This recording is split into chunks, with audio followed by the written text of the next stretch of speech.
Good morning, everyone, and welcome to Her Game Virtual Summit. My name is Lisa Bondi, and I'm Director of Yoga at the Center for Wellness and Integrative Medicine at Northwell and the Katz Institute of Women's Health. And I'm here to share with you a powerful yoga practice. I'd like us to begin today finding a comfortable seat. So however that is for you, you can sit cross-legged, you can sit on a cushion, and let's just bring our hands onto our heart centers. And close the eyes for a moment. And just begin to breathe deeply into your body. And as you do, as you sit here and breathe,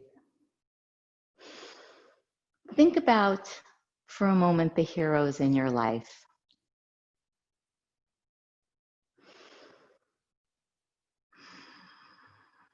Think about who they are, these heroes. The people who really pick you up when you're down, the people who make your life wonderful. What are they like?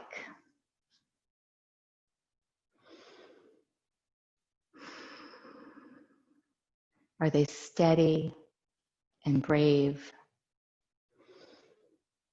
Are they loving and kind?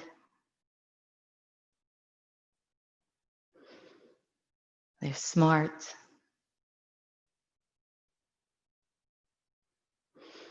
And let's just feel gratitude in our hearts, appreciation for these people in our lives.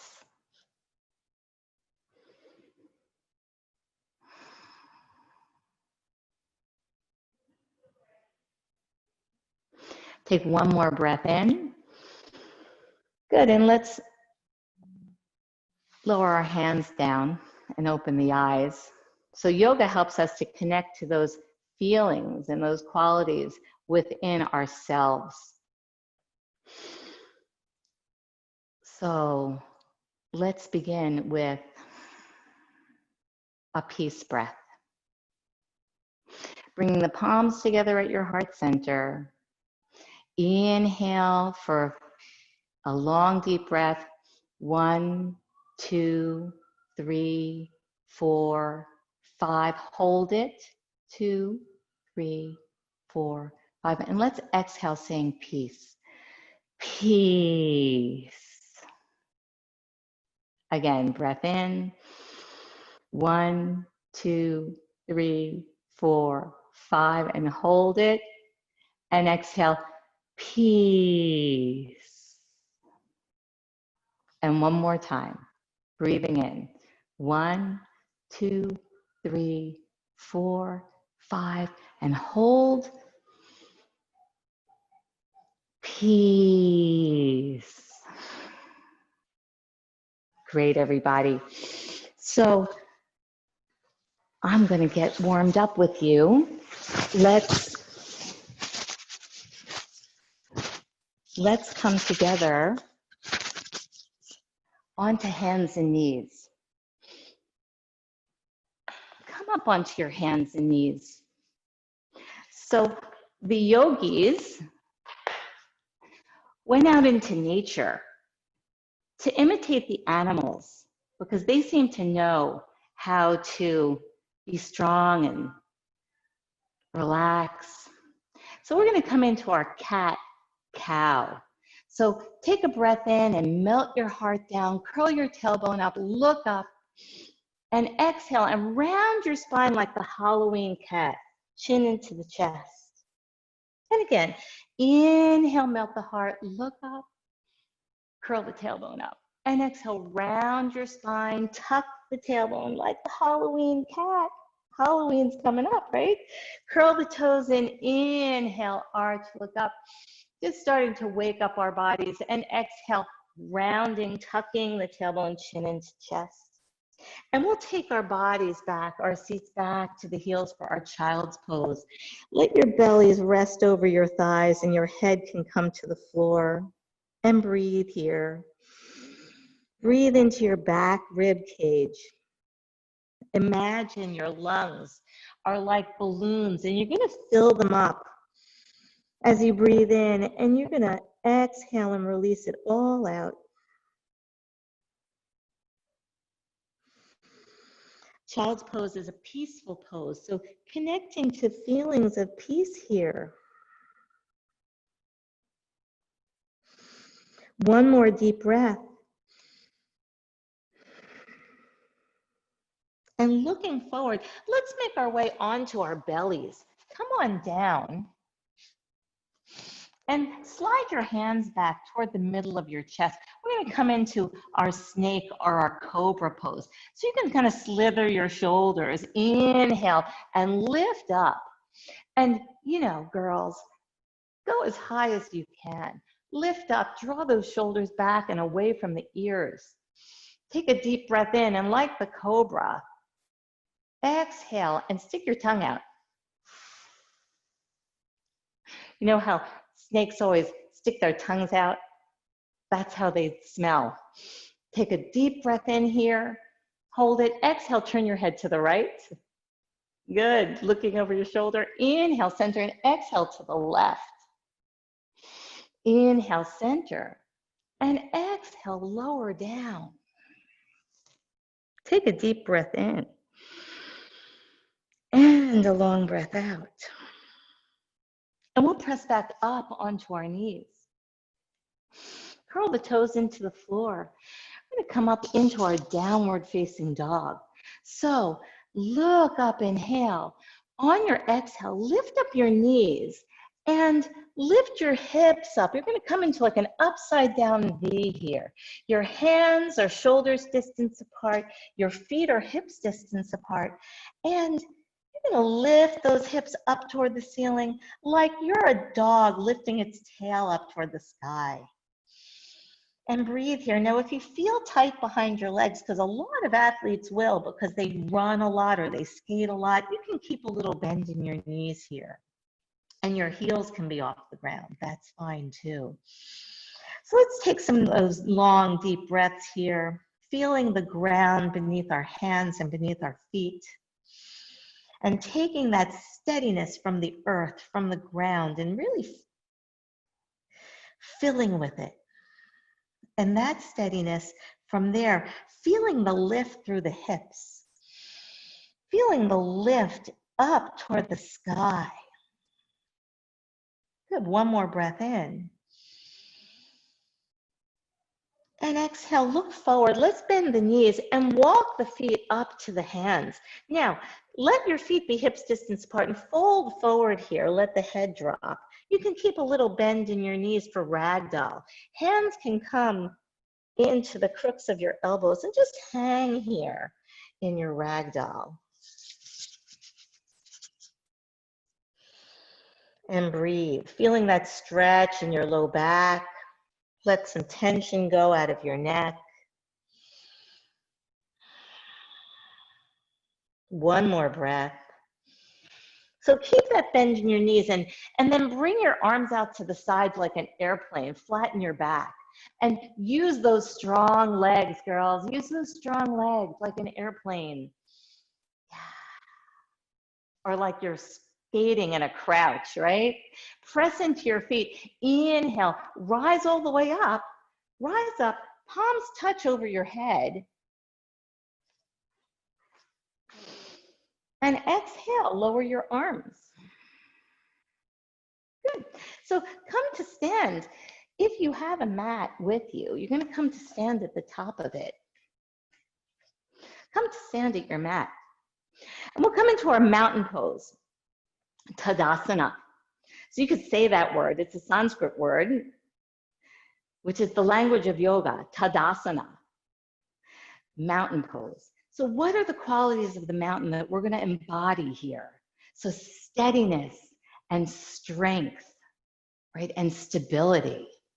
So take a look at your feet, Feel them and parallel and grounded. And from there, lift up through the crown of your head. Lift up, feel that steadiness and that strongness, that strength, and that extension. Feel tall. And inhale your arms, reach them up. Reach up, gaze up, palms can touch. And exhale, lower them back down. Let's do that again. Inhale the arms up.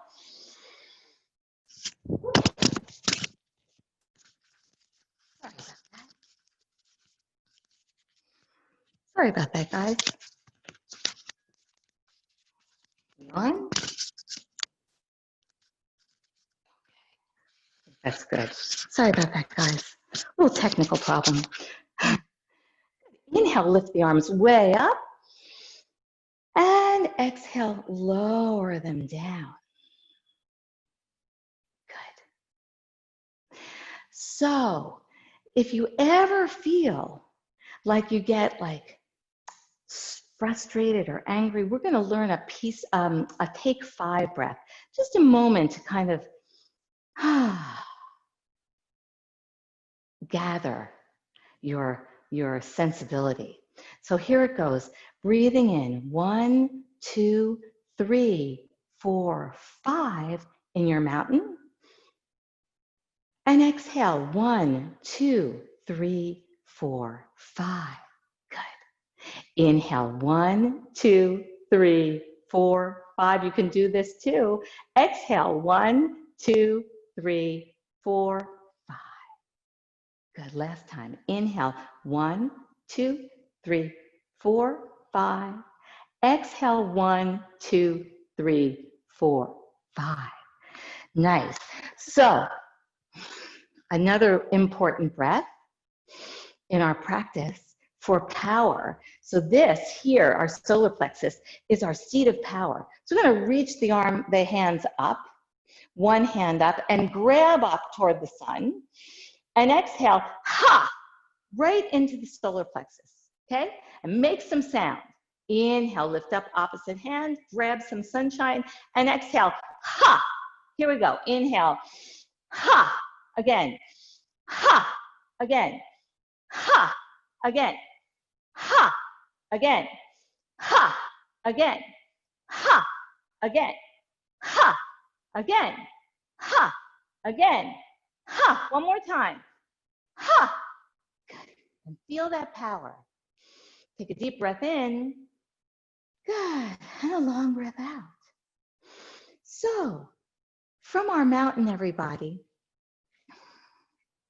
step out your right foot and your left foot out for warrior 2. So we have a lot of warriors in our yoga, and that's because warriors are our heroes.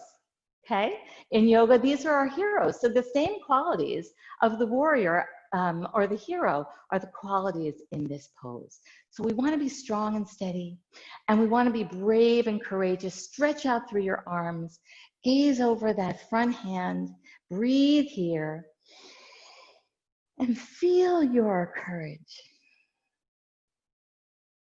And feel your open-heartedness. Your willingness to be loving,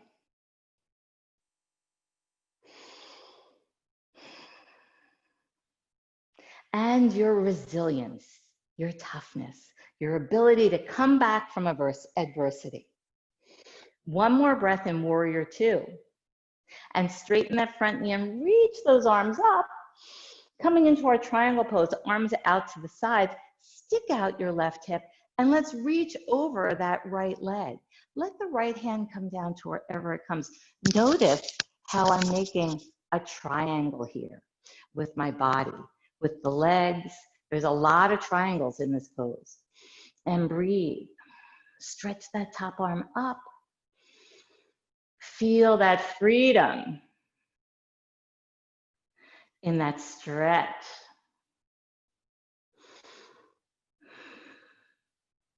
Good, and press into your legs and let's rise up.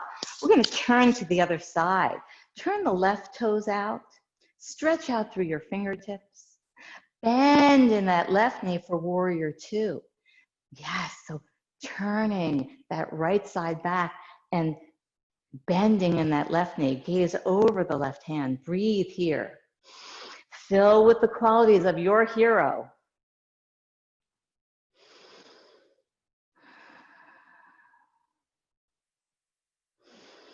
This is a great way to wake up our bodies in the morning.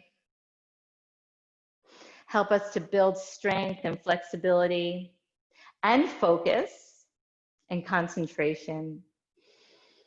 One more breath. And straighten that front knee and stick out your right hip. Keep that front leg straight and reach over it. Left hand can come down and turn up to the right. Breathe here into that nice stretch in the legs. Stay with that breath. Good, and press up, inhale. Turn your feet so that they're parallel to each other. And we're in a 5-pointed star here. Lengthen through the crown of your head. We can even count. Let's count it. 1, 2, 3, 4, 5. The 5 points. 1, 2, 3, 4, 5. Good. And coming into our windmill, inhale, lift the arms up. And exhale, fold forward. Hands coming to the floor. Take one hand down and lift the other one up into your windmill. And lower that hand and lift the other one up, twisting into your windmill. And we'll do that again. Take a breath in and lower that top hand and turn up to the other side. And lower that top hand and turn up to the other side. Good, and come back to center. Lengthen and maybe fold all the way. If you're flexible, you can come all the way down. Let the head drop. Rise up, everybody. Inhale. Good, and step your feet together. Okay, all nice and warmed up. Let's come into a standing balance pose. I know you guys have great balance. Hands on your hips. And let's, hold on one sec. Okay. I got a message, I had to check. Let's shift over into that left leg. We're gonna come into our tree pose. So this is a beautiful pose that is about balance. And balance is something that we always want to improve in our lives, right? Because our lives are so busy, and having that balance is so important. So shift into one leg here. Find a point to focus your gaze on, your drishti. And as you shift into that one leg, feel the roots of your tree grow down into the floor, into the earth, and bend the opposite knee out. You can bring that heel to the ankle. You could take it up to the calf, or you can bring it up to your inner thigh. Bringing the palms together at your heart center for your tree pose, staying tall and steady, feeling your roots ground down, grow down. Yes. And at the same time, feeling that lift toward the heavens.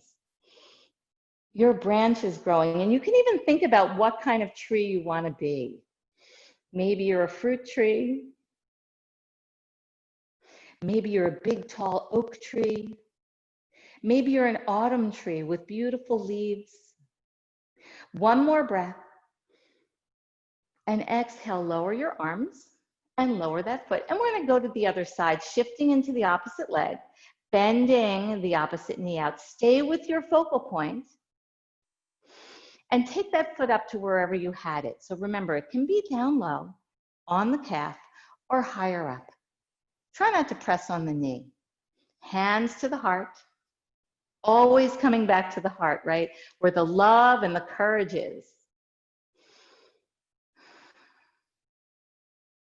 And lift your branches, grow up as you ground down. Breathing here.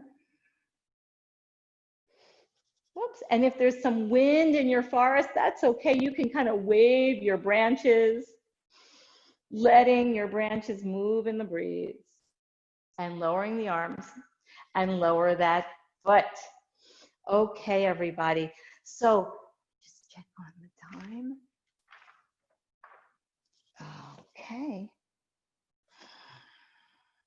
Let's come on down.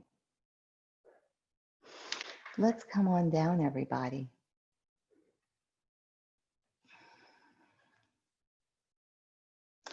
And we're going to wrap up by coming to a comfortable seat.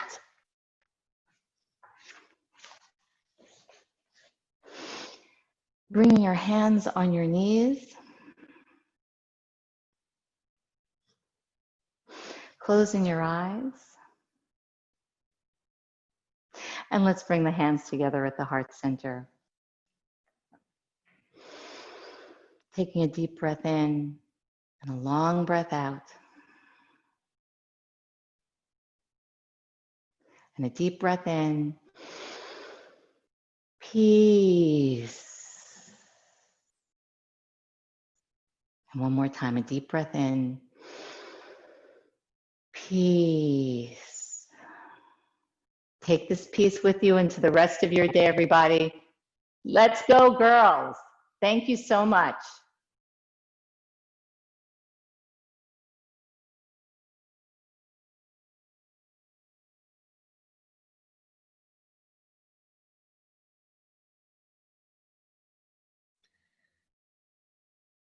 All right, I think I'm good to go here. Hi, everybody. Can you guys hear me okay? All right, we're good. Hi, everybody. Lisa, thank you so much for that relaxation to start our day. My name is Catherine Tappan from NBC Sports. I am so excited to be here with all of you guys for the Junior Rangers Her Game Virtual Summit. This is a special day, and I'm just so honored to be a part of this, and I'm grateful that you guys have all joined us on this beautiful morning. And just have to check this okay, cool. I'm just checking the chat as I'm chatting with you guys. But yes, if you have any questions, you can certainly ask in the chat room for me, and we're gonna have a great panel coming up and so many fun things prepared. So let me tell you what's ahead coming up today on the summit. So we are gonna start with a keynote address, and then that's going to be followed by a panel discussion with some awesome women in sports. You may remember some of their names: Amanda Kessel, who led Team USA to a gold medal in South Korea. We have Angela James joining us, and we also have Mandy Duhamel. Now, these three incredible women are involved in the sport of hockey. They're also involved in sports, and it's been a part of their lives forever. So we're going to have a really unique conversation with them. And I encourage you guys to sign into the chat and to certainly ask your questions as well. I'll make sure that I look at those and incorporate your questions as we have the conversation with the women on the panel. Following the panel, this is really exciting, you get 30 minutes of skills and drills that you can do inside your own home. I'm just wondering, I think, okay, somebody's saying they can't hear me, so I just wanna make sure you can. Can everybody hear me okay? I think, okay, great, we can. Awesome, thanks guys.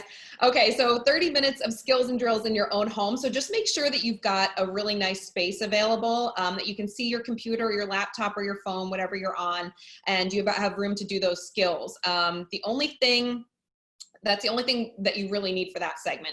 And then following that, we're gonna have Ray Castaldi, the Rangers DJ and music director, which I'm super excited about, because if you've ever been to Madison Square Garden, the music is probably the best you're ever gonna hear in any NHL stadium. So he's gonna join us, play some music, get you amped up, get you moving around, and we'll get to hear him. We haven't heard him in a while. Ray is then going to lead us into a panel discussion involving Stefan Matteau, the great Ranger, won the Stanley Cup, longtime Ranger, and his daughter, Allison. They're going to talk about their experiences playing both for the Rangers, obviously for Stefan, and also the NWHL. So that'll be a conversation after Ray leads us in music.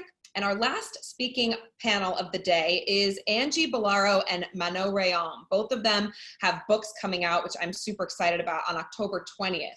So they're going to tell us about their books, their journey in sports. That's going to be moderated by writer Erica Ayala. And following that panel discussion, Lisa is going to join us again and kind of take us through a whole new meditation and relaxation, some guided yoga to kind of wrap things up for the day. So a great way to bookend this Her Game Summit with Lisa doing the yoga at the beginning and the end, get us nice and relaxed. Closing out the day, we're going to have Katie Million join us, giving us closing remarks about where women in sports is heading. And if you have any questions, of course, throughout the day, as I mentioned, feel free to pop them up on that chat screen, and I'll be sure to take a look at them throughout the afternoon. So I was told to speak for about 10, 15 minutes, and I thought to myself, well, I could script something out, or I could just speak from my heart, which I'm way better off doing. So I thought I would give you a little bit of background about me for those of you that don't know, and kind of my journey in sports, and also why sports is such a huge part of my life, because it's not just what I do professionally, but it's what I do personally. It's every ounce of my soul since I was a kid has been about sports. So I know we have a long range of girls here on this call, I think from 5 years old all the way up to 14 years old. So I'm excited that you guys are here and joining us. Much like all of you, I started my journey playing sports as well. Oh, 2 years old too. I just got a chat. That's so exciting. Hi, good morning. So 2 years old, bring it, let's go. I started off really young as well playing sports in my town. I grew up in New Jersey and played everything from baseball to softball to basketball, tennis, golf, you name it, anything I could get my hands on. Always loved being a part of the team and the sport, and that atmosphere of camaraderie, and you make a lot of friends in sports. And also, most importantly, that I learned later in life was that foundation of sports gave me so much confidence in everything that I do in my life. So anything I could get my hands on. I love being active. I had a ton of energy growing up. I know that might sound weird. I have a lot of energy all the time. Anybody that watches me on TV can see that. But it was a place for me to have an outlet, to release that energy, to embrace all those endorphins and those positive spirits that come when you play sports. There's just so much that sports encompass. And then it ended up that, I love sports so much. When I was in 8th grade, in my yearbook, it said I want to be a sports broadcaster. And luckily things worked out for me. Sometimes you think you know what you want to do in life, but once you start doing other things, you learn that there are other interests you may have, and you go a different path. For me, that wasn't the case. I thought in 8th grade I wanted to be a sportscaster, and as my journey continued on and on, I realized, yes, this is exactly what I want to do. I always loved public speaking. I was a part of a public speaking group in my elementary school and in my high school called Forensics. So I loved getting up and reciting poetry, reciting declamation pieces. I transitioned to doing that in Spanish when I was in high school, so the competition got a little bit harder. So that was one of my extracurricular activities, was learning how to speak in front of groups. And in addition to my sports and my athletic ability, I thought, wow, this would be a great career. I can talk in front of people, and I love sports. So the synergy of those two really led me to continue to hone my path in sports broadcasting. I went to college on an athletic scholarship at Rutgers University. Go RU. I ran cross country, indoor and outdoor track. But track wasn't always my favorite sport. And I did want to make this point because I think it's important. You guys are all playing so many different sports, and they're all great. And you think one is your favorite, but maybe one of them ends up being your better sport. And it wasn't necessarily your favorite from the beginning, but it ends up taking you to wonderful places in life. For me, running was always a way to stay in shape for my other sports. So I did cross country in high school because it was going to help me get in shape for basketball and stay in shape for softball in the spring. I didn't realize I was better at cross country and running than basketball and softball combined. And as hard as it was for me, I remember the first year I had to leave spring softball, playing softball in high school, because the track coach said, you've got to put softball aside. You're really good at track, and I think you can earn a college scholarship in track. And I thought, oh my gosh, but I love softball so much. I don't want to give it up and give up my teammates. It ended up being so great. I had just as awesome teammates in track and field. I was better at it, which made me have even more confidence, and it ended up earning me a college scholarship by participating in track and continuing to get better at that sport. So you never know where things are going to take you. So just follow the paths that are paved for you and just go with it. That's one of the biggest things I tell people to this day, even with your careers as we get down the road. But you guys are too young. We don't even talk about careers yet. I think one of the biggest things I speak to on all age levels is to follow your dreams, but also try your best to do something you love. Even in these tough times, right, where we're trying to just get through the day-to-day grind of what do I do today, and school might be virtual, and we can't see our friends as much as we used to, and every time we are in small groups, we're wearing our masks, we're socially distancing. These are really hard times for everyone. So try and find something that makes you happy. Lisa just took us through that amazing yoga experience. There are little things throughout the day that you can do that will really, fill your soul and allow you to be happy, to continue to put our best step forward, because all of this is going to pass and we're going to get back to what our new normal is going to be. But in the meantime, just make sure you're taking those steps along the way to do fun things, whether it's sitting in a corner of your bedroom and reading a really good book, or coloring, or, for me, I love to exercise. So I find a way every day to get out, whether it's a run or a walk, or a fitness video online. Do these little things that you love. And I think that translates in life too. As you get older and you pick classes that you want to take in school, and you choose the schools you want to go to, and you choose the activities and the sports you want to do, just make sure it's something that you love, because then you're never going to feel like you're working at it. You're going to want to work at it because it's fun for you. I also wanted to encourage everybody today on this, and I know we have different age groups. So some people participate in social media and some don't. So I know that the younger group on this call and on this seminar probably don't participate in social media as much as maybe the older girls do. But one big message I have about social media is to just take it with a grain of salt. Use it in a positive way. Use it to meet new friends and to communicate with your friends. But try not to get discouraged, because there's so much out there on social media. And we see good things and we see bad things. And I wanted to share with you, just from a personal experience, I'm much older than all of you guys, but I get bullied on social media, and I have to handle the balance of really mean things being said about me on a daily basis. And there's also great things that are said about me. So I can't imagine being younger and just trying to communicate with your friends on social media and realizing that people are maybe not saying nice things about you. Social media is a wonderful tool in many ways to stay connected with our friends and our family, especially in these times where we can't see them face to face, but block out the noise. There are some people that are using it in a terrible way, and you just don't need to be prone to that. And for me, I just look at it, I feel sorry that that person said that, and I turn the page and I try not to let it get to my core, right? Because our core starts with our teammates, our friends, our family, the people that encourage us, that support us, your friends that you love being around, your teammates on the field. Those are the people you really need to listen to on social media, not the people that you don't know. So I just hope you can keep your focus, stay positive, and continue to do what you love to do on a daily basis. I'm just looking at Morristown representing here. That's great. Yes, I'm from Morristown, New Jersey. I'm actually here in Morristown at my parents' place for the weekend. It's my mom's birthday, so visiting with them, and that's really cool. We have someone from Toronto. We have Morristown, and I love this quote right here. I almost got bullied on social media on a day-to-day basis, but it doesn't bother me anymore. That's amazing. Thank you from Lily for sharing that. I think that's really important, because it can happen every single day, and you just turn it off, block out the noise. Sometimes it can hurt, but just turn your blind eye to it. Don't even worry about it. I love that this is a group of sports people, because as I said, sports have been my whole life. But recently we had a really amazing opportunity at NBC Sports to broadcast the very first all-female NHL game.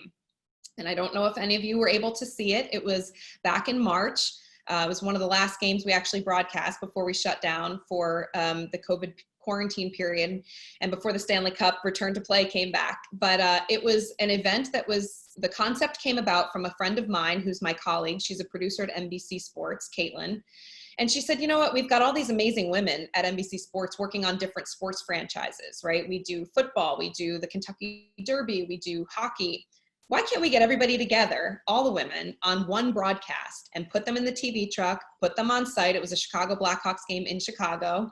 Get the camera people all on cameras that are women, put the studio host, studio analyst, everybody on camera is a woman.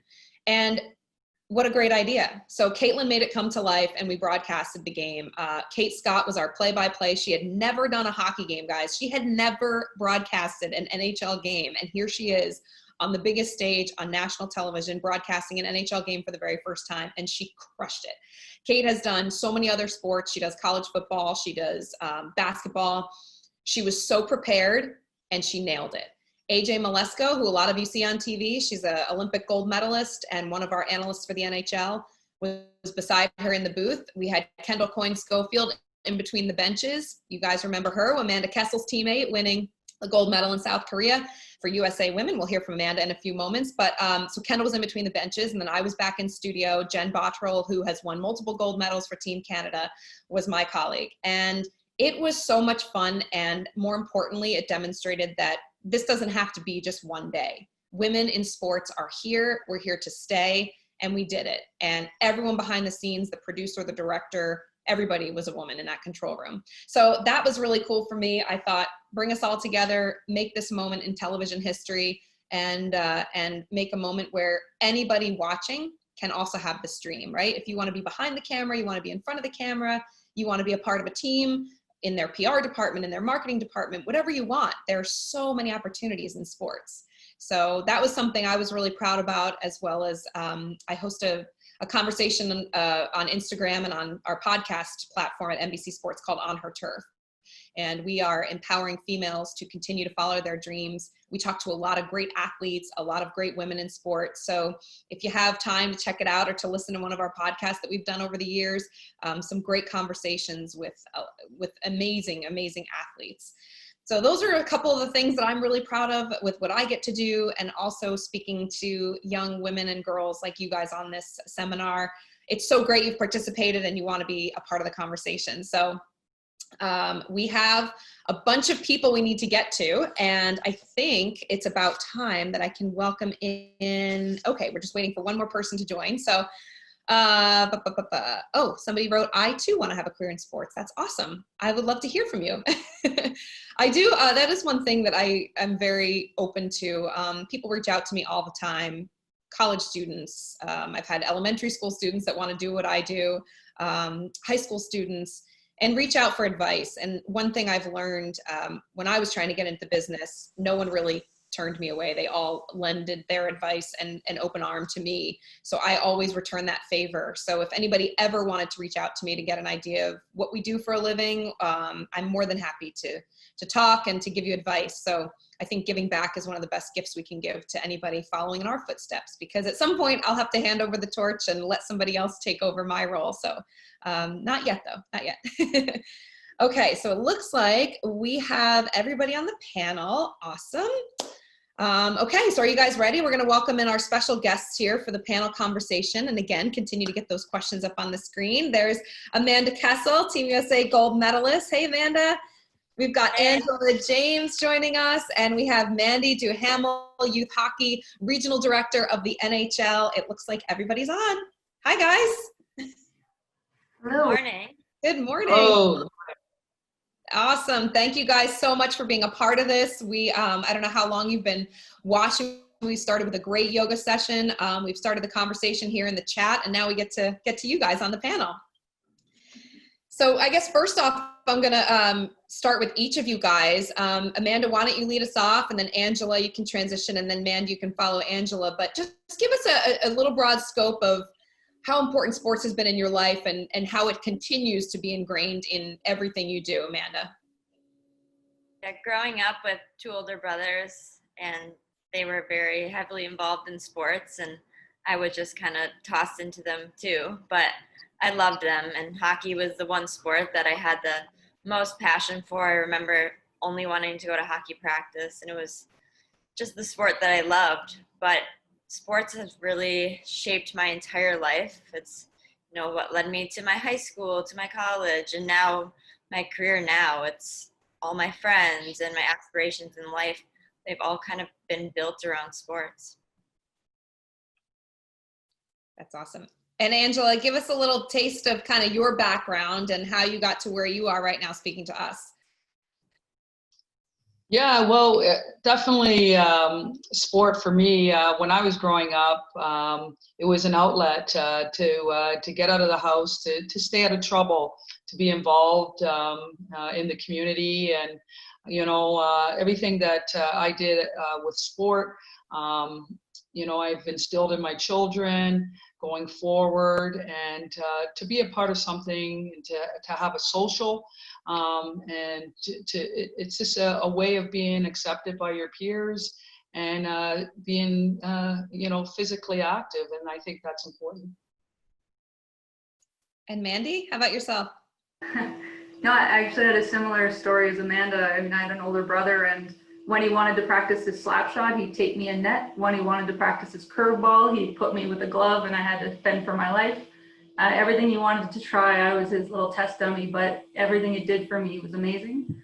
Hockey, not only hockey, all sports has become such an important part of my life, and not only through playing it, but has obviously led through a career path and not adventures all over the world and everything that you can come with it. So sports has been a huge part of my life, and brought me everything that I have today.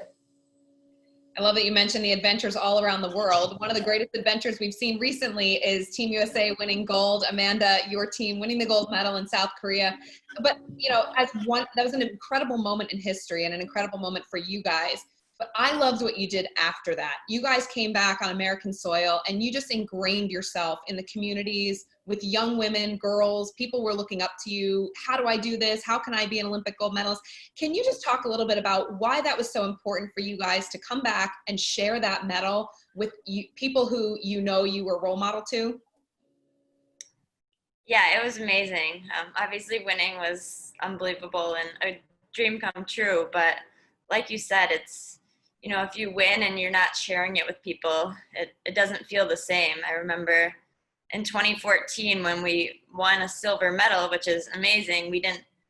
You have to lose a game in order to win a silver medal. So you're not as satisfied. And I know that I kind of hid my silver medal almost. And still to this day, it's something that I should be very proud of, and I am, but in the moment you aren't. And so I didn't share that medal that much. And now everywhere I go, I usually still try and bring it. And just, it's amazing to see the impact that winning, it does change it all, that can have. And we were able to inspire young girls and be able to go out in the communities. And it took winning to gain some of that traction.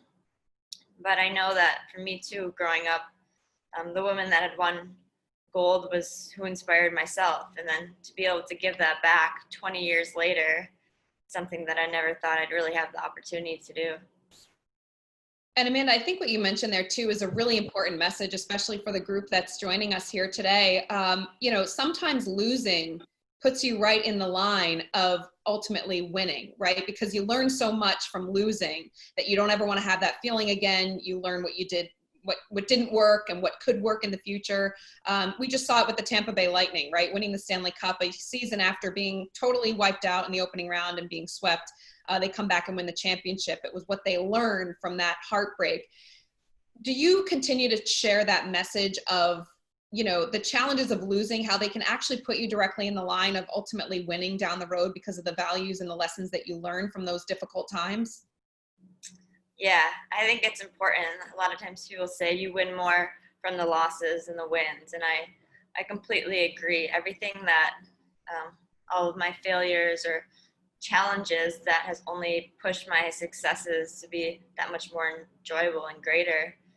Everybody's going to lose or fail at some time, but it's how you get back up and how you come back. I know our team, like every single thing that we did, whether it was eating, how we carried ourselves, the littlest things we all paid attention to, because we knew that, the difference in our 2014 game was a puck hitting an empty net post, a couple inches, and it's a completely different story. So I think that, that loss and losses in general are sometimes where you can gain the greatest lessons. Angela, you've certainly been a trailblazer for all of us and all women in sports, the first woman inducted into the Hall of Fame. Can you talk about when that moment came and when you knew that would be, part of your legacy? Did you recognize how significant that was going to be for women coming after you in all sports? Well, absolutely. I was first of many, many females that deserve to be put into the Hockey Hall of Fame. I know they had to start with somebody. I'm very fortunate and lucky that they started with myself. But I also knew that I had a responsibility to, carry the torch and continue promoting our game and encouraging female athletes, young girls, to get involved. And, like Amanda was saying, like your successes aren't enjoyed if it's just by yourself, to spread it to your country and the community and the young children around is only going to grow our great game and embrace the game of hockey and to show them that, if you just try, anything can happen. So, yeah, it's been a great ride for many, many years, but just backing that up, I was cut from the Olympic team with Canada moving forward in '98, and everything that was successful with me happened after that. So, in terms of failing and getting up and you learn the knocks, you learn how to take the good with the bad, but always just try to stay with the good and, you'll be successful for it. Yeah, and Angela, along those lines, I know everyone on this panel has experienced this, but there are so many stereotypes along the way and so many barriers that you had to knock down to get to where you are even today. How did you get through those moments? Were there certain personal things that you did to try and give yourself the strength and the confidence to continue to knock down those walls? Well, you know what? I surround myself around really good people and people that will get you to where you need to get to and do a lot of deflections. Yeah, a lot of times, you make mistakes and, if you surround yourself around really good people, listen to your coaches, do the right things, try not to go astray from the programs and trust the process. Good things come out of that. And at the end, people see through things. And, again, it's a great game. And all you have to do is put the puck in the net. And that usually shuts up your critics. I love that. As simple as that. Put the puck in the net. Mandy, I want to ask you, and I get asked this question a lot too. I'm curious to hear your perspective. You're working in a male-dominated industry, obviously, and surrounded by very type A driven men that are trying to sway, conversations one way or perhaps another. How do you balance that? How are you able to have your voice heard as a woman in those conversations? It's a great point, and I've had a lot of experience now. I came up through the ranks. I've been in hockey a long time. I worked for Hockey Canada, previous to the NHL, and now in my role, and it's a lot of the time I'm the only woman in the room. I'm only a woman in the Zoom room a lot of these days. But I came up with a lot of things of analyzing the male structure a long time ago of how they like to communicate and where I can fit in. It's kind of that balance between you want to be heard and you want to make sure that you're heard. So you make sure you have the confidence, you have the knowledge to back yourself up, you're prepared for those situations, and you believe in what you're trying to say is a big key one. When you want to be heard, don't shy away. If you have something that needs to be said, really make sure that you have that confidence, that you make sure you leave the room knowing that you said your piece and you had that opportunity in there. And belief in myself has been the biggest thing along the way. Right now, my department is made up of ex-NHL players and really great ones with great careers, but my stories matter. So when they talk about their Stanley Cup career run, I talk about my university days and when I had a chance at a national championship for mine, because my story is just as relevant as theirs. So really understanding that your life and your stories, just as much as everybody else's, deserve to be there, and your stories deserve to be heard as well. I love that. I love that about the stories, right? It's all about sharing our own experiences, and all of us have such great stories as to what got us here. And all of those listening on this panel have great stories to tell as well. So certainly share those stories, be proud of them, right? It's such a great message there, Mandy. I love that. I'm curious to get all of your perspective on this next question about girls getting involved in sports. Sometimes it can be intimidated for a young girl to choose to go out and participate in the local community events surrounding sports. It can be intimidating for some. It doesn't come naturally like maybe it does to others that really want to get out there and play with other girls and other teammates. What would be your message, Amanda? I'll start with you on the biggest thing to encourage girls to get involved in sports and why it's so important to participate. Yeah, I really loved what Mandy just said there. I think it's sometimes it can be difficult, and for me myself as well, sometimes I'm still scared or nervous to join games that are all boys. A lot of times I'm practicing with all boys, and I know that there's can be a different comfort level when it's all girls. And what I think is great now is there are so many more opportunities to get out there with all girls. The last month I've been on clinics in New Jersey with all girls, and I know that a lot of times can give the girls the extra push and the confidence. But along with what Mandy was saying, I think just be confident in yourself. You belong there. Everybody deserves a chance to play, and your spot is just as important as the next person, whether they're a boy or a girl. So I love that. Carry yourself with confidence and know that you're just as important as the boy or girl next to you. And Angela, how about from you, just encouraging young girls to get out there and play? What would be your biggest message to them? Yeah, just, don't be afraid to be yourself. Exactly what Amanda and Mandy have been saying. Be confident in yourself. Don't be afraid to play hard against the boys. And also, I'm sure that the boys are just as nervous as you, about being a part of it. So they're there for the same reason, especially if you're going out and playing hockey. It's a game of hockey. It's not a game of boys or girls or anything. It's hockey, and it's played the same way no matter what sex you are. Mm-hmm. So I encourage the girls to participate and be confident and be yourself and enjoy the game. We just got a great question from a panelist here, Marietta, and maybe Amanda, I'll tee you up with this one. But I'm on an all-boys hockey team, she said, and when we play against other teams without girls, I always hear annoying comments. So I'm sure you three have experienced this playing hockey. What do you do about that? What can we tell Marietta, encourage her to do? Yeah, that's definitely something that I can relate to, and I'm sure Angela and Mandy can as well. Growing up, playing on all boys teams, the same thing happened to me.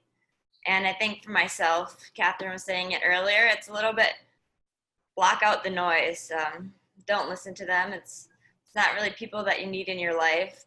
But also for myself, I always just wanted to be better than. It made me want to show them that I belong there and that I was going to be as good as I could and prove them wrong. So it actually motivated me, and then block out the noise when.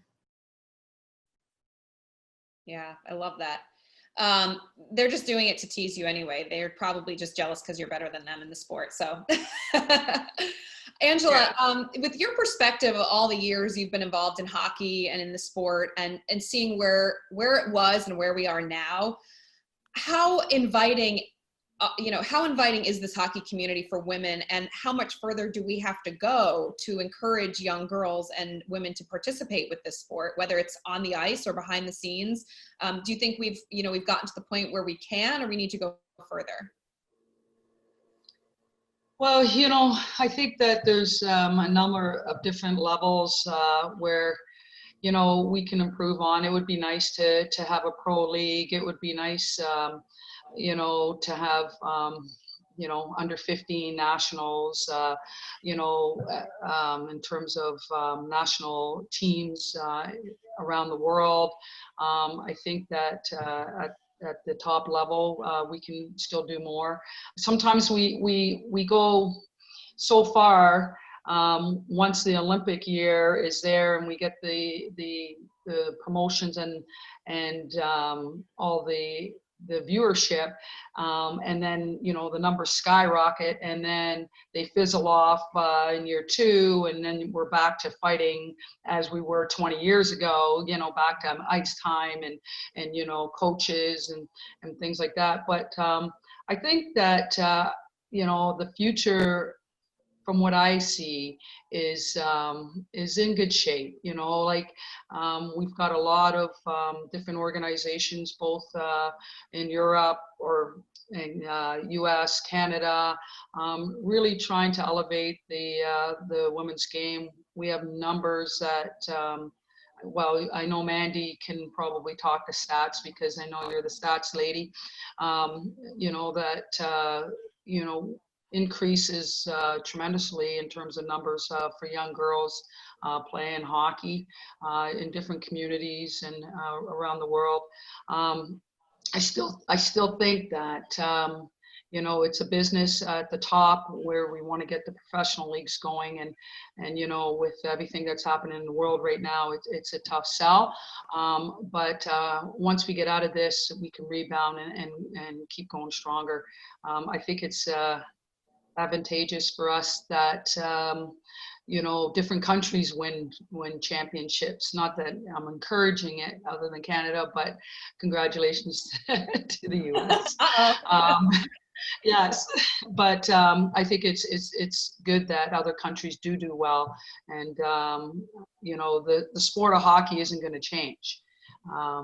It's the people in the game that need to change and to get better and better. And it's phenomenal. I'm out on the ice with little novices right up to midgets right now, and the talent pool that's out there is incredible. So I'm really optimistic about women's hockey in the future. Yeah, I think one of the things that I noticed with women's hockey in the United States was I was part of the broadcast team in South Korea when Amanda and Team USA won gold. And my phone, when I got off the air that night, it was probably 4 a.m., I think, on the East Coast, Amanda, and it was blowing up. People had stayed up all night long through the early morning hours watching women's hockey, which was awesome. And, they earned that, and they made everybody proud on American soil, bringing home that gold medal. So I actually saw a transition at that point with women's hockey in the United States, because of what they were able to achieve and bringing back that success and ingraining themselves in the community. And Mandy, I'm curious from your perspective of youth hockey, how has it grown? How have you seen the participation of girls grow over the years that you've been involved? Yeah, like Angela said, I've been involved at the youth level for quite a while now, and I've been able to see, not only stats-wise, but just around both countries, watch the game grow. I mean, in Canada, we've surpassed 100,000 female players up here, and I know in the United States, they're creeping up to that level too, which is very impressive. Where we look at NHL, we have an introduction to hockey program, Learn to Play in the States and First Shift in Canada, where 30% of participants are now female, compared to like a 17 or 18% participation rate in youth hockey. So the unbelievable amounts of girls that are coming and the waves that are coming. And yes, every 4 years we get Olympics, that gives us a little spurt, but the CWHL, the NWHL, the PWHPA, a lot of acronyms running around right now, but the top women in the world are doing so much to grow this game on a regular basis. The rivalry series that we look forward to every year coming out now. All these tours that the women are doing to keep the game alive and is working. Girls are paying attention. We're making space for them. There's a future for them. As part of the community that I am, we want to see a bigger and better future and keep that going. So I hope every young girl in this call right now feels that there's a future for you, because there is, and there will be an even bigger one by the time you get there. So stick with it, do what you can do. We'll do it from our end, and we'll see you in a few years as you keep playing. Amanda's still making a career out of it, which is awesome. And, Amanda, I love when we follow you on Instagram, we watch where you are and where you're participating. I mean, you're carrying your hockey equipment on the New York City subway line, going to your practices. What kind of looks do you get? What are people looking at? And do you get people being like, she's going to play hockey? What is that like? I definitely do. I mean, in the city, anybody walking around with a hockey bag and hockey sticks, you get a few looks, but for me, training, it's not easy. Every day I pretty much wake up and work out, and then I walk 20 minutes to my car. I drive 45 minutes to the rink, and then skate for hours, drive another 45 minutes home, and walk home. So, I mean, I pretty much train every day from 9 to 5 o'clock. And I think what people don't realize is being an Olympic athlete, how hard you have to work. And right now, like, the resources just still aren't there. And that's why I think every day we're pushing for more and more for girls, because we know that it's not easy, but it's something that I don't take for granted. Every single day that I'm able to play hockey, it's a blessing. Well, I think that that's a great message there too, and something I was trying to convey in my opening soliloquy there. It's very hard to speak on a Zoom for 15 minutes by yourself, but one of the things I was trying to say, and you just echoed it, is that doing what you love, then it doesn't really feel like work. You just mentioned the hours, and I know all of us on this conversation right now work very long hours, but you're talking about 9 in the morning, 5 in the afternoon. You're putting your body through strenuous activities, trying to maintain that Olympic caliber athletic ability that you have, and looking forward to your goals moving on. When you're doing what you love, though, how much easier does that make it for you, Amanda, because you really enjoy this sport and it's just a part of your life, that maybe those hours go by a little bit quicker because you really enjoy it? Yeah, I think that's the biggest thing. If you love what you do, it's not necessarily work. And I think my parents always instilled that in me, and even for a future career after I'm done playing, what do I want to do? My dad's always pushed me to do something that you love to do, because then you won't work a day in your life. And that's why I'm continuing to play. I'm getting older for right now for the female side of the game. But I still have that passion and love for the sport. And so I'm going to keep playing for as long as I can, as long as that love is there. That's awesome. I just want to remind everybody, encourage you to put in some questions in the chat. We've had some great ones so far, so don't be shy. You can certainly ask questions for Amanda and Angela and Mandy. One of the questions, Amanda, that came up was, what did that moment feel like when you won the gold medal? Can you just take us back to when you guys ultimately won gold and the celebration on the ice, what it was like? Yeah, truly a little cliche, but a dream come true. It's something that since I was, 10 years old, had an aspiration to win a gold medal. And man, I just you're so exhausted, and it's just like different state that you can never, like, in my head I can picture it clearly and how I was feeling, but the best feeling in the world. It's everything that you work to kind of came together. But I think the coolest thing was winning it with my teammates, and just those bonds that you have as friendships, and that's something that we'll always kind of have forever and together. And that's, for me, the greatest part of the game. Is I love playing it, but I love the people that I've met in it. Yeah, and the people that you've met in it uplift you and encourage you and continue to inspire you to live your dreams. And Angela, that kind of goes back to what you were saying earlier. Surround yourself with people that support you and lift you up, rather than the negative ones that can tend to creep into our lives. Angela, when you were growing up, we talk so much about role models and people we look up to for very positive reasons.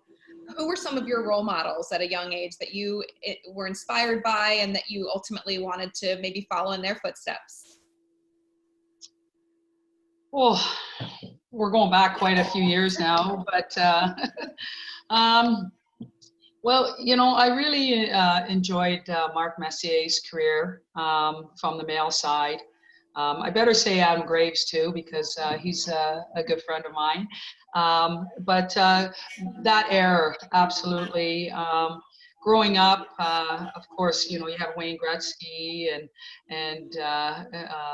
but my favorite player was Pavel Bure. I love the way that guy could skate, and in terms of speed, and he took it to another level for the speed of the game, and that's where we're at today. females. Before myself here in Canada, there was a lady by the name of Laura Smith who was a great player. So I was fortunate enough to go down to the local arena and watch women play hockey. I didn't think that girls even played hockey because I was always on the outdoor arena playing, and I peeked into the indoor arena and saw that, and from that point on I knew that girls played hockey. So I wasn't just myself, because I always thought it was just myself. So those were kind of the role models, that I had to look up to back then. And I would say that there's still quite a few others in the NHL that I always loved watching. Daryl Sittler, a big Toronto Maple Leaf fan, but I'd have to say Mark Messier and Pavel Bure from the men's side. Nice. Mandy, how about you when you were growing up? What role models, who did you look up to? You just heard from her. I love that. I'm gonna cry. There you go. I grew up in an amazing era.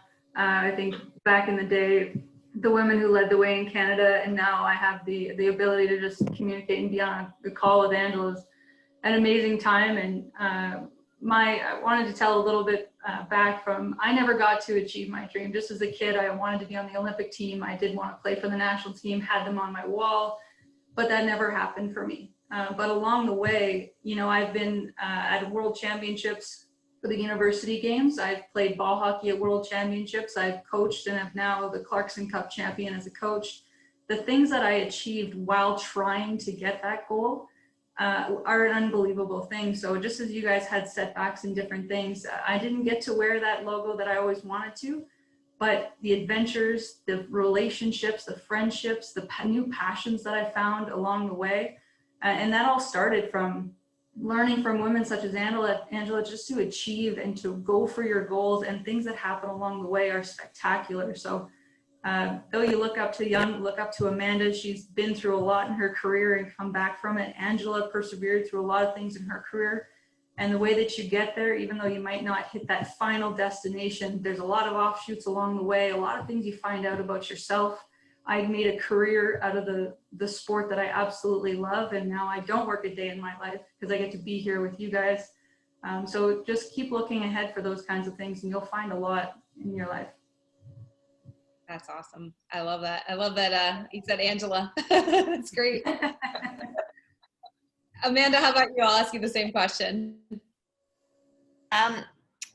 Yeah, names like Cami Granato, Angela Ruggiero, those are two that come right to the top of my mind. And I think what I loved about them is they were unbelievable players, but it was really the people that they are. They're amazing, amazing people that, you could not know them and ask them any question and they'd sit there and talk to you forever. And I think that I loved them as people just as much as I did as a hockey player.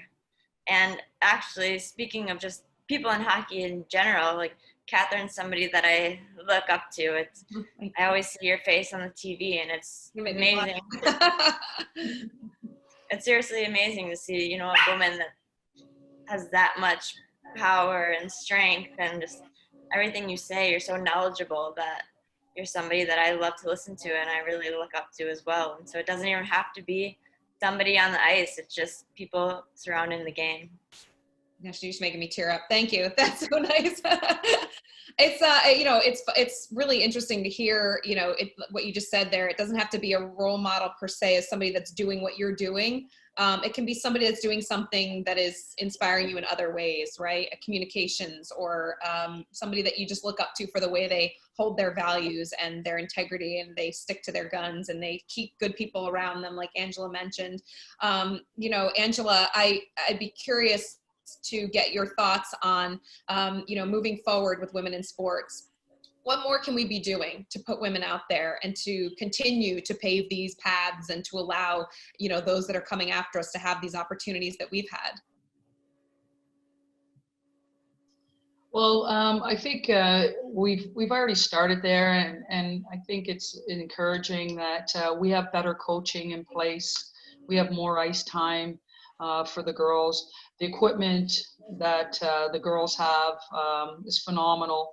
The skills that the girls have today are just increasing the level of play of the game itself, the speed of the game, the conditioning that the girls are doing at all levels is only going to increase the caliber of play.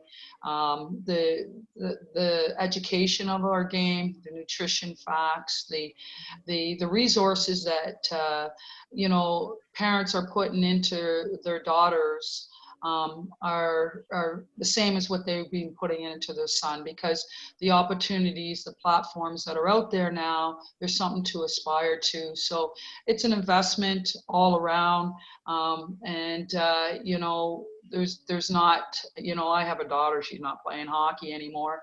I have a daughter, she better be playing hockey attitude. And I think that if our attitudes and the education of our game changes, then the level, it's a win at every level. And I see that happening, and I hope to see it happening more.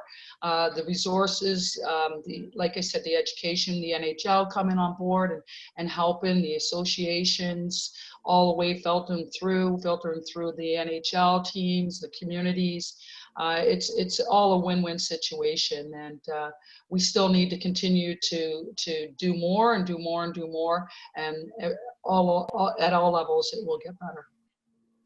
Yeah, and Mandy, along those lines, what is the NHL doing to try and help implement that, to get the equipment in these communities to continue to increase participation of young women in the sport? Yeah, we actually just released a report a few weeks back on diversity and inclusion, and when we had that, it includes the female initiatives that we've taken. I actually met Angela through the first initiative that got me involved with the NHL, which is the Female Hockey Advisory Committee we formulated about 2 years ago. The NHL stepped up and said we need to do more in female hockey, but we're not the experts. So instead of trying to do what they needed to do, they brought on an amazing group of women that really comprised all angles of hockey into a room, and they are now advising the NHL on the best foot forward on how to make a difference. I think some of the programming that we've implemented to have the expectation of clubs to have female accountability in that. I think New York Rangers are an exemplary club when it comes to what they've done. The league that they established, hiring Amanda to come on as an ambassador, just getting the role models into the community is a big one, creating opportunities for young females that they have done. We've gotten all of our clubs on board with understanding that not only girls, because they need to play or they should play, but it's a good business choice. Understanding that we're the future of this game, and if you want it to grow, this is where you need to look, and we'll make a difference. So from a league-wide perspective, from the club perspective, and the efforts of USA Hockey and Hockey Canada as well, many steps are being taken to put the focus back on women's hockey. As we move forward here into 2022, we hope that there's bigger and better things beyond that, but there's lots of programming right from the large level right to the grassroots that's making a difference. Awesome. Well, I think that just about wraps up our panel, guys. Ladies, thank you so much for sharing your inspiring stories, for answering the questions from people that submitted them. You guys, all three of you, it's just been such an honor to sit here and chat with you guys on this beautiful Saturday morning. So thank you so much, and keep doing what you're doing to continue to blaze a trail for the rest of us. Thank you very much. Thank you. And on behalf of the Junior Rangers and Dunkin, I want to thank you all for participating in this panel discussion, and stick around. We've got skills and drills coming up next. You're going to need a little extra space for that. So make sure you carve that out, and enjoy the skills and drills, everybody. Thanks for having me this afternoon.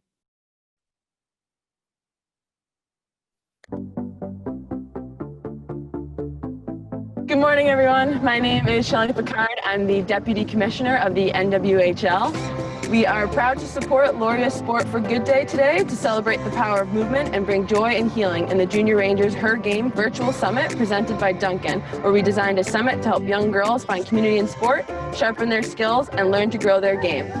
Let's get moving this morning. You ready, Cuppy? We are going to start today with a dynamic warm-up. It's super important before you start any workout that you sort of get your muscles going, warm up. It prevents injury and keeps everybody safe, sort of gets you going. So that's what we're going to start with today. And just to get us moving, let's start with 20 jumping jacks, all right? So 20 jumping jacks, 1, 2, 3, 4, 5, 6, 7, 8, 9, 10, 11, 12, 13, 14, 15, 16, 17, 18, 19, 20. Awesome job, everyone. All right, the next drill for our dynamic warm-up, we're just gonna do high knee runs in place. All right, so it's 20 total, 10 each leg. So when we're doing high knees, we wanna make sure we get our knees all the way up. We don't want just little choppy steps. Make sure we drive those knees up. So 20 total, 10 each leg. Here we go. 1, 2, 3, 4, 5, 6, 7, 8, 9, 10, 11, 12, 13, 14, 15, 16, 17, 18, 19, 20. All right. Now we should have the heart rate going, get a little bit warmed up here. We'll slow it down and do a couple of stretches. So we are going to do a a knee hug. So you're gonna pull your knee to your chest, keep your core nice and tight, chest straight up. Pull your knee to your chest. All right, we'll go 5 each leg here. 1, 2, 3, 4, 5, 6, 7, 8, 9, 10. All right, awesome. We'll just keep moving here. Now we've got a quad stretch, so you're gonna pull your laces of your shoes, bring your heels to your butt, and then you're gonna switch legs again. Keep your core nice and tight, chest up, 5 each leg. 1, 2, 3, 4, 5, 6, 7, 8, 9, 10. All right, good job, everyone. Keep it up. We're a couple more exercises, and then we'll be ready to dive into the workout. So now we're just gonna do a couple body weight squats. So for this, have your toes pointed straight ahead. You're gonna bring your squat down nice and low and stand back up. You wanna try to keep your chest up. We don't want our chest to lean forward. So we're gonna do 10 squats total. Again, keep your toes pointed straight ahead. All right, here we go. 1, 2, 3, 4, 5, 6, 7, 8, 9, 10. All right. And last warm-up exercise that we're gonna do today, just to get us prepared for some jumping. You're just gonna do little lateral hops forward and backwards to get the calves warmed up a little bit. So all you're gonna do is jump a little bit forward, backwards, forwards, backwards. We're gonna do 20 total, all right? So here we go. 1, 2, 3, 4, 5, 6, 7, 8, 9, 10, 11, 12, 13, 14, 15, 16, 17, 18, 19, 20. All right, we should be all warmed up and ready to get into our workout. Here we go.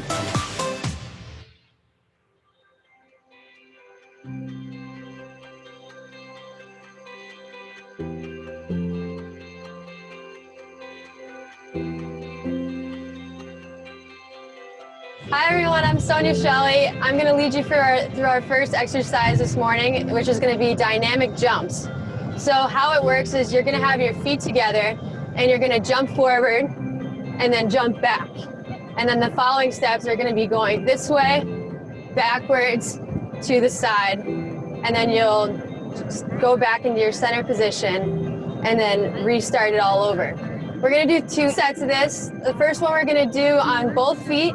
And then from there, if it's too easy or too hard, you can choose to do either 1 or 2 feet. So here we go for our first set. Forward, back, to the side, back, back, back to center, to the side, back. All right, so that was our first set. If that was too easy, go ahead and try 1 foot, which you're gonna go like this, and go forward, and back, side, back, back, to the center, side, and then back. Now on this one, you can choose to either do 1 or 2 feet. I'm gonna do 1, and I'm gonna actually switch it up because I did the last one on this right leg. So here we go. Forward, back, side, center, back, center, to the side, center. All right, nice job. We're gonna go through this more. We're gonna do more reps with this just so we can get a good exercise in. You guys can choose to either do 1 foot or 2 feet. So ready? Go, go, go, go, go, go, go, go, go, go. We're gonna keep going. Go, go, go, go, go, go, go, go, go, go, go, go. And then just keep up that pace. Just go at your own pace now.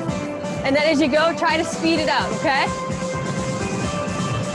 This is all about your balance and agility. So you want to transfer that over. And then challenge yourself to mix up your directions too. Don't just keep doing the same thing. You feel the burn. All right, almost there. Keep going. Try to up your pace. Last 10 seconds. 5 seconds. Here we go. All right, nice. Good job, everyone.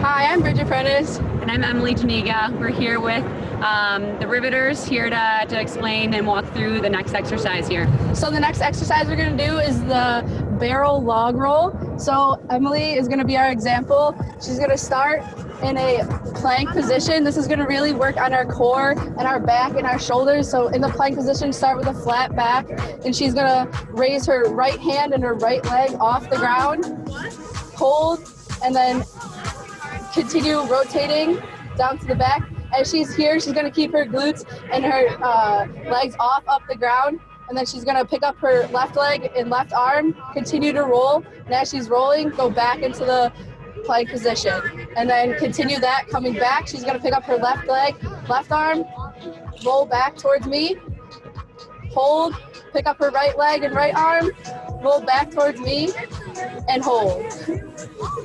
And then we're gonna do 3 sets of 4 on that one. And then to make it more challenging on my go, you guys are gonna hold in each position and do 3 sets of 4 from there. Okay, here we go, tall plank. Everyone watch Emily, everyone in a plank. Everyone raise their right arm and right leg. Rotate back, put your right arm behind you. Hips up, make sure your hips are up. Keep rotating. Left arm up. Tall plank. Into a plank. All right. And going back the other direction now, guys. Left arm up. Left arm back to the ground. Hips up, hips up. Right arm up. Right arm back to the ground. Good job, you guys. All right, rotate back, right arm up. Right arm back to the ground. Hips up, keep your hips up. Left arm up. Left arm back to the ground. Hips up. All right, left arm back up. Left arm back to the ground. Hips up. Right arm up. Right arm back to the ground. Good job, you guys. All right, we can take a break. Nice job, guys. Good job, you guys. Nice job, guys. Next round, we're going to add 1 more to that, okay? Challenge yourself. You guys are going for 4 this time, okay? Make sure you guys are keeping your core tight. All right, everyone in the plank position. All right, tall plank, guys. Tall plank. Back's flat. All right, on my go, ready? Right arm up. Right arm back down. Keep your hips up. Left arm up. Left arm down. All right, left arm back up. Left arm down. Good job, you guys. Right arm up. Right arm back down. Keep your core tight. Right arm up. Right arm down. Hips up. Left arm up. Left arm down. Left arm back up. Left arm down. Right arm up. Right arm down.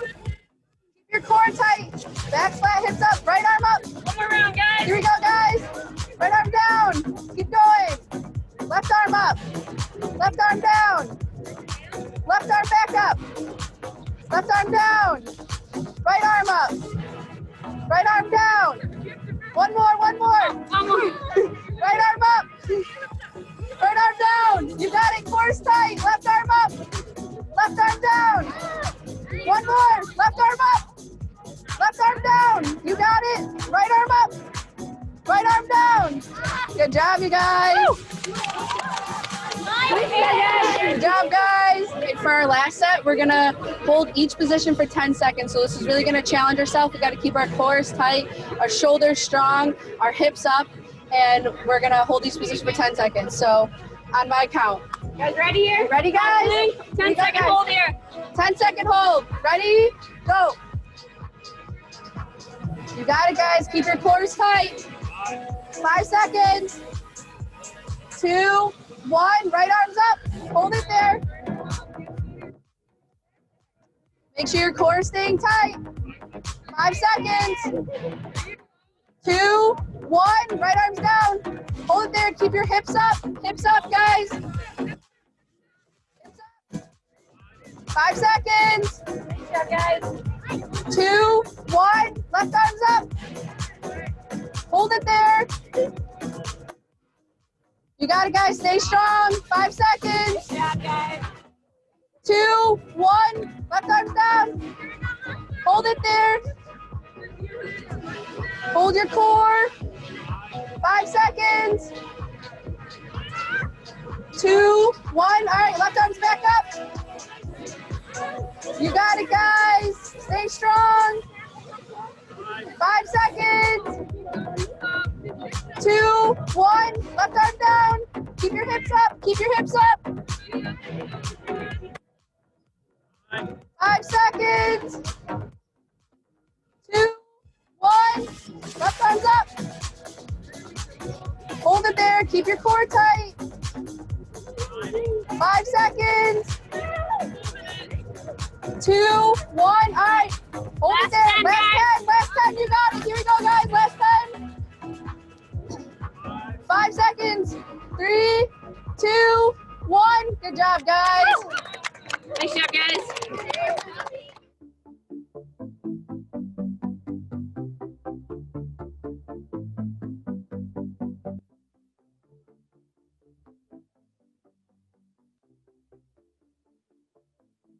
Hey everyone, Emily Janiga here with the Riveters. I have Shelly Picard. I'm going to be demonstrating the next drill here. So we'll do some lateral skater hops here. We're going to aim for 3 rounds of 10, and then we'll progress to make it a little bit challenging by the 3rd set, okay? So we'll do a quick demonstration, take a pause, and then we'll go ahead and get started. So we're going to start on our left leg. We'll go on my go, going for 10, 5 each side, okay? So make sure we're staying under control, trying to get as far as you can on each hop, okay? On my go, ready? First one on your left leg, go. Stop, hold it under control. On my go, come back, go. Stop, control it. On my go, go. Good, great. So we'll go ahead. We have 3 sets of 10, and on the 3rd set, we'll progress it to make it a little bit challenging for everyone at home. All right, guys, we'll go ahead and get our first round here, going 10 reps, 5 each leg. Starting on our left leg, hopping to our right, okay? On my go. Go. Go. Go. Go. Go. 5 more. Go. Go. Go. Go. Go. Nice job, guys.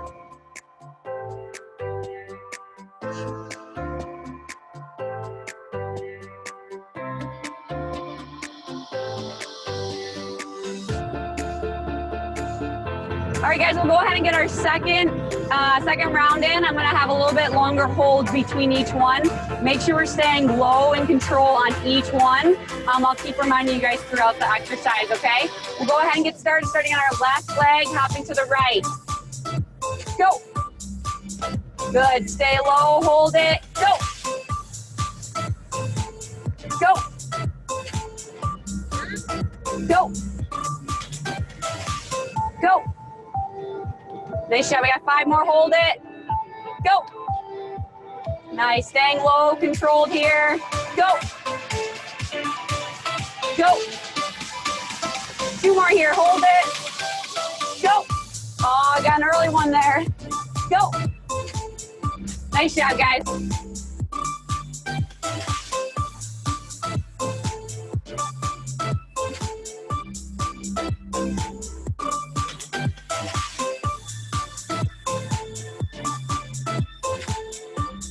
All right, for the third round, if that was easy the first couple here, Shelly will demonstrate how to make it a little bit more challenging here, okay? So you can add a few mini hops in between each one. So I'll do a quick demonstration of how to make it challenging, and then we'll go ahead and get the third round started. So we'll start on our left leg. We'll hop to the right. Go. And you can have mini bounds there. Go. Mini bounds and in between each one. Go. Staying low and controlled. Okay, so if you want to make that challenging, nice job, Shelly. If you want to make it more challenging, you can go ahead and add those bounds in it. If you guys want to stick with what we've been doing for the first couple rounds, that's good. Make sure we're staying low and controlled on each one. On my go, I'm going to have a little bit of longer holds in between each one here. All right, everyone ready? Starting on our right leg this time. Right leg this time, guys. Hop into our left. Everyone ready? Go. Go. Go. Staying low, controlled here. Go. Go. Nice job. We got 5 more. Staying low. Go. Go. Go. 2 more here. Go. Staying low. Come on. Go. Nice job, guys. Nice work.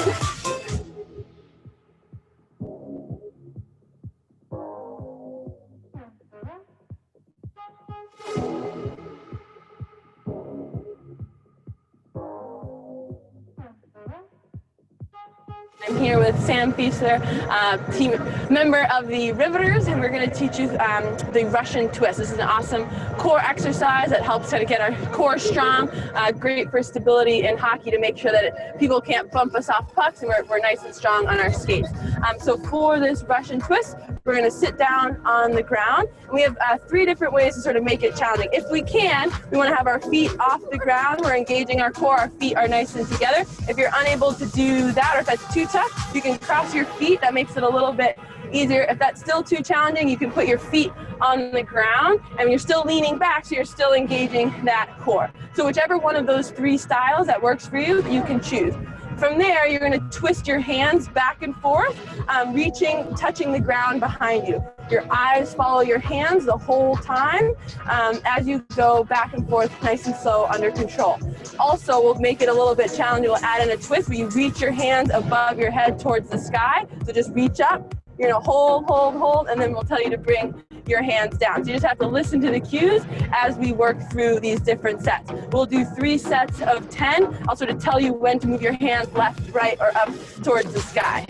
All right, so if everybody's ready, we'll get going on our first set here, 1 set of 10. All right, so if you can, again, let's have your feet up at the sky, or sorry, up in the air, or if you need your feet crossed, or you can have your feet on the ground, whichever is going to work best for you. All right, first we're going to reach. All right, here we go. Feet up. Arms reach to the left. 1. Middle, reach up to the sky. 2. Reach to the right. 3. Reach up to the sky. 4. Reach to the left. 5. Reach to the sky. 6. Reach to the right. Keep that core. I know it's burning. Reach to the sky. 7. Go to the left. 8. Keep that core tight. Reach to the sky. 9. And to the right. And 10. Good. All right, drop it. If you need to sort of stretch your stomach muscles out, go ahead. We're going to do another set. All right. Good job, everybody. Rest for a second. All right. Ready? We're going to do our second set. So if this time, if you had your feet on the ground, maybe try to bring your feet up in the air for as long as possible. If during the set you can't hold your feet in the air, that's totally fine. Then you can drop down, but at least start by challenging yourself. And if you can't do it, then it's totally fine to drop your feet. All right, here we go. We're gonna start on set 2 now, okay? So let's get in our good position, core tight, feet up in the air. Let's get in position. All right, let's reach to the right. Eyes follow your hands. Up to the sky. Up 2, down to the left. 3, up to the sky. 4, down to the right. 5, keep it up to the sky. 6, down to the left. 7, keep that core tight. Keep your feet up to the sky. 8, I think, down to the right. 9, and hands up to the sky. 10, drop to the left. Good job, everyone. Way to go, way to go. All right, that core should be burning, but that's good. That means you're doing it right. Keep challenging yourself. If it's getting tough, again, you could drop your feet, and that's totally fine. But keep trying to challenge yourself, keep that core tight, and make sure as you're getting tired, it's really easy to not follow your hands, but we want to make sure that you follow your hands as you twist, because that makes you get the most benefit out of the exercise. All right, here we go. Set 3. Is everybody ready? All right, here we go. Keep coming along at home. Here we go. Feet up in the sky, or feet up. Down to the left. 1, up to the sky. 2, to the right. 3, to the sky. 4, to the left. 5, keep holding up to the sky. 6, down to the right. 7, up to the sky. 8, hold, down to the left. 9, up to the sky. Hold it. Last one, come on, hold, and release. Good job, everybody. Good work. Way to go. Whose core is burning? You guys okay? All right, excellent job. Way to go.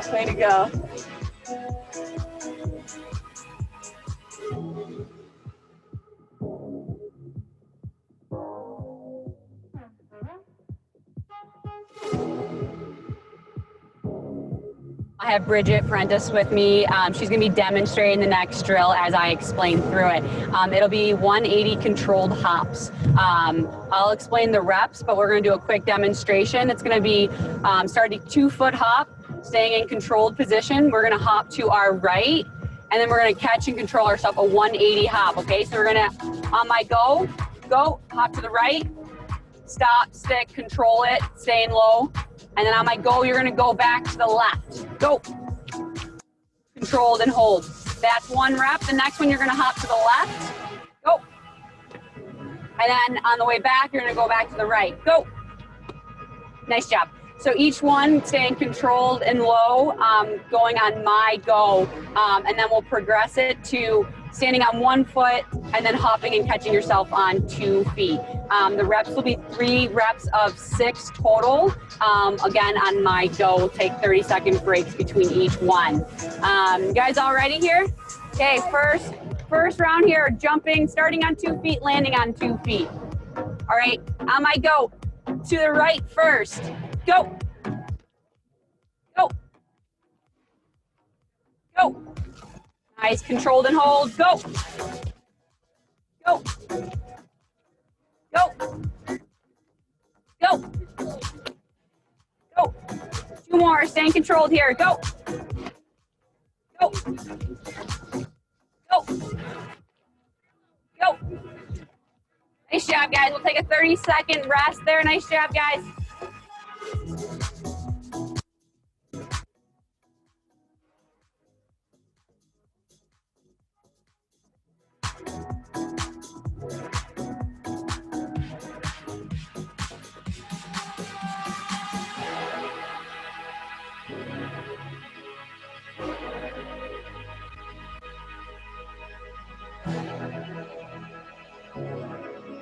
All right, guys, we'll go ahead and get the second round started. I think that was pretty easy for a lot of you guys at home. So we're gonna go ahead and start on 1 foot, jump, and we're gonna catch ourselves on 2 feet, okay? We're gonna add reps here to make it more challenging, get those legs working, okay? Make sure we're catching ourselves low.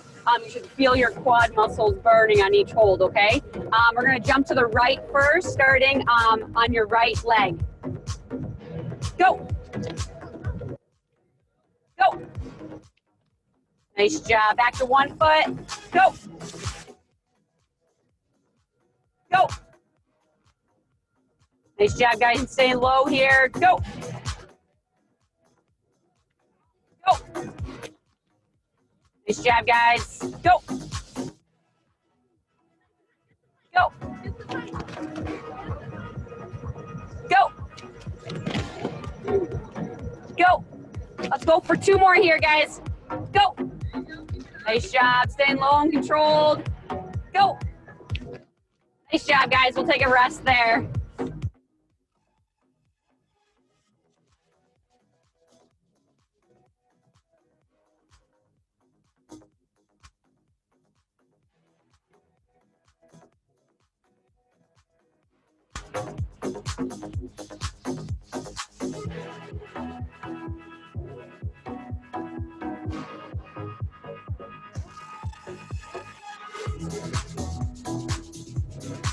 Everyone back home, if that was, again, easy for you, we're going to challenge you guys to stay on 1 foot the whole time. So when you start on your left foot, you're going to jump 180 and jump landing on your left leg. It's okay if you fall off balance, catch yourself, regroup yourself before you hop back. Try it, challenge yourself. If it is too hard, then we can go back to 1 foot, jumping back onto 2 legs. But again, challenge yourself. We got 8 reps here. Okay, starting on our right leg, hopping 180 here. Go. Nice job. Stick it, hold it. Go. Nice job there, guys. Go. Stick and hold it. Go. Nice job. Let's go 2 more on the right leg if you're doing single legs here. Go. Nice job. Staying low, control. Go. Nice job. Staying low. Keep your chest, your eyes up. Go. Nice. Go. All right, if you guys are on your single leg, let's switch to the left leg. Staying low, eyes up the whole time, okay? Left leg. Go. Nice job. Stick, land, hold it. Go. Go. Nice job, guys. Staying low. Go. Controlled, eyes up. Go. Nice job there, guys. Go. Stick, land, stay low, guys. Stay low. Go. Go. Let's go 1 more. Staying low, eyes up. Go. Stick, hold it. Hold it, hold it. And go. Nice job, guys. Nice job, guys.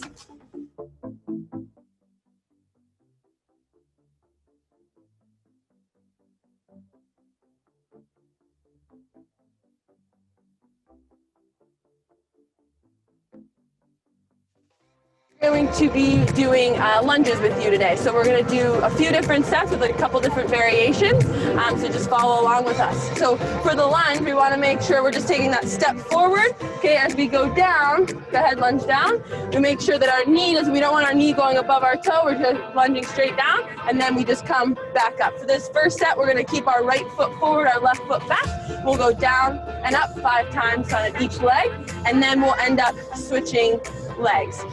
And then we'll go on a variation of that to make it more challenging. I'll do a count where we go down slowly, 3, 2, 1. You're gonna hold with your knee just above the ground there. You're gonna hold that for 1, 2, 3, and then you're going to explode up. Go ahead, drive up. Okay, and then we would switch legs. So we'll do a few on each leg. And then for our third variation, to make it even more challenging, we'll go slow on the way down. 1, 2, 3, hold, 1, 2, 3, and then she's gonna jump up and switch feet. 1, 2, 3, jump up and switch feet, okay?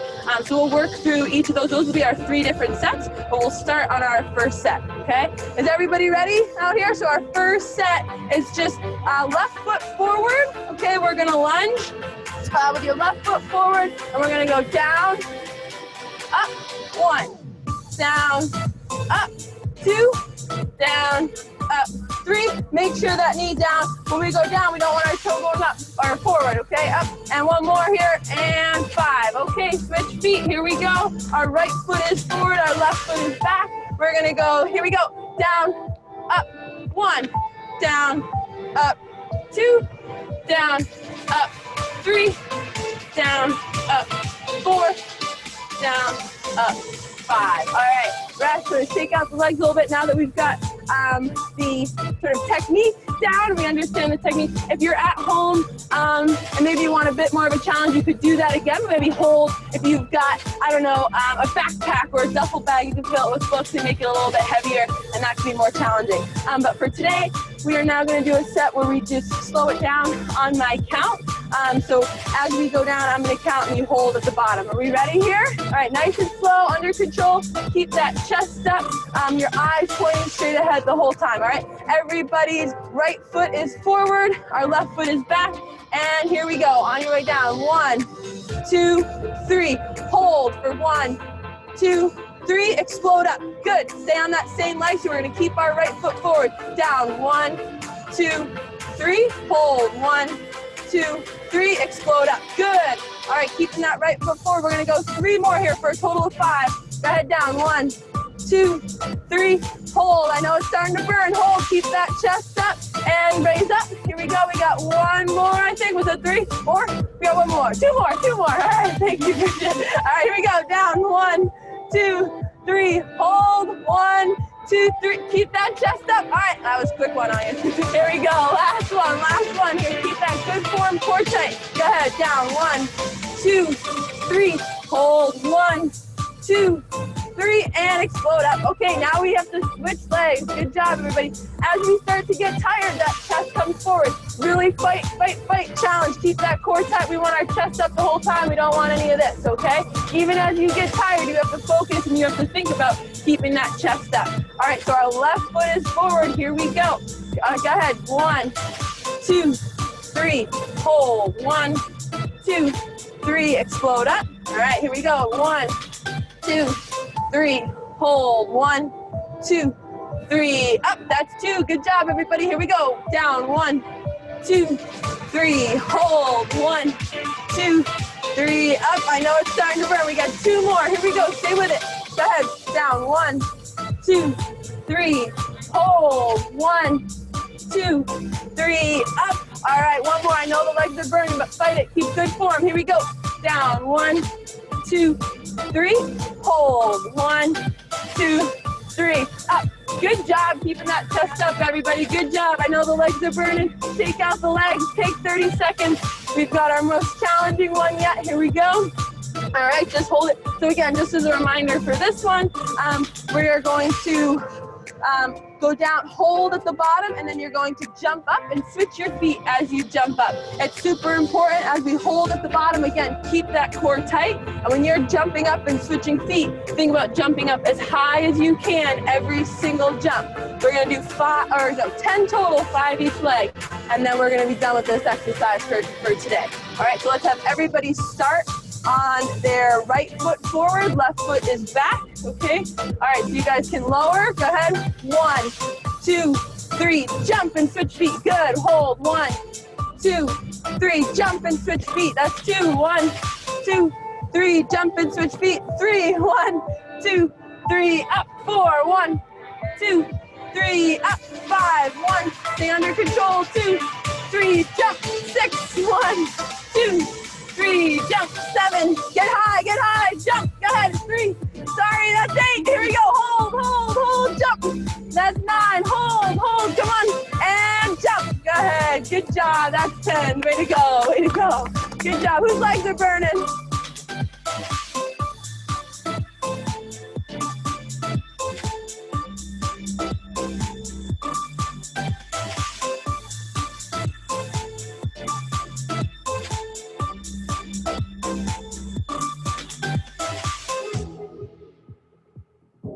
Everyone's favorite, we got some burpees here to finish us off.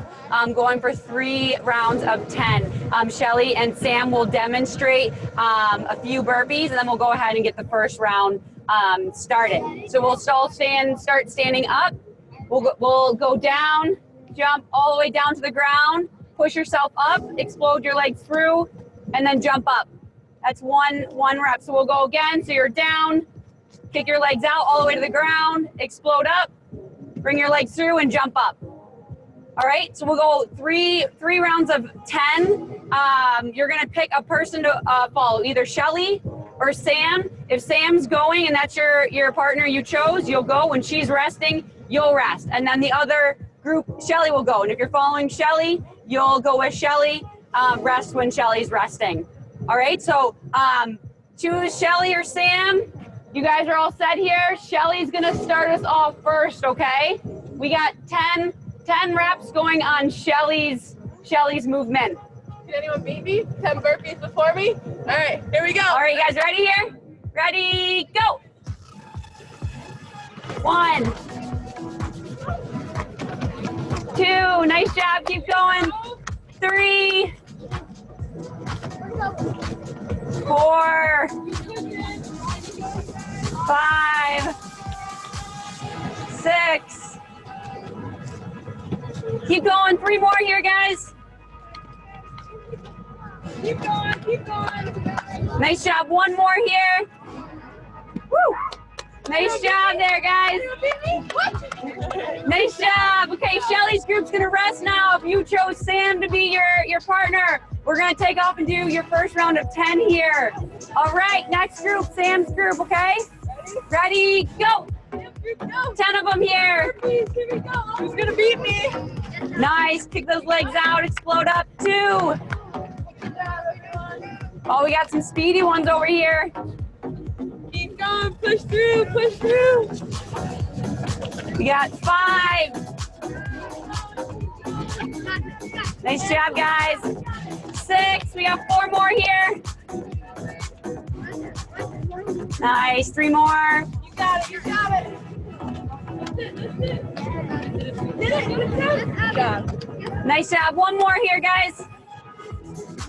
Woo! Woo! Nice job, Sam group. Shelly's group back up. Here we go, 10. Go. This time, here we go. Oh, here we go. Someone's catching Shelly. Oh no, we gotta go faster. 3. Come on. 4. 5.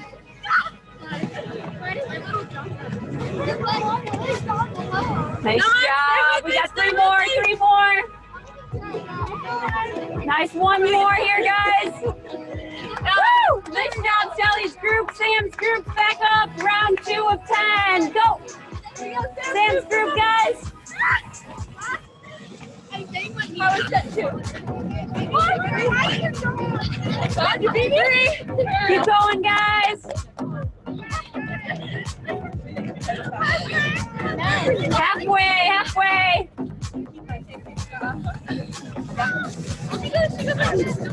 Nice job, keep going.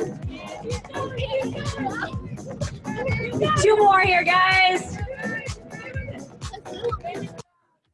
Last one. Nice job, Sam's group. Shelly's group, round 3 as fast as you can. Last one here, last one. Keep Shelly, go. Speed. Come on.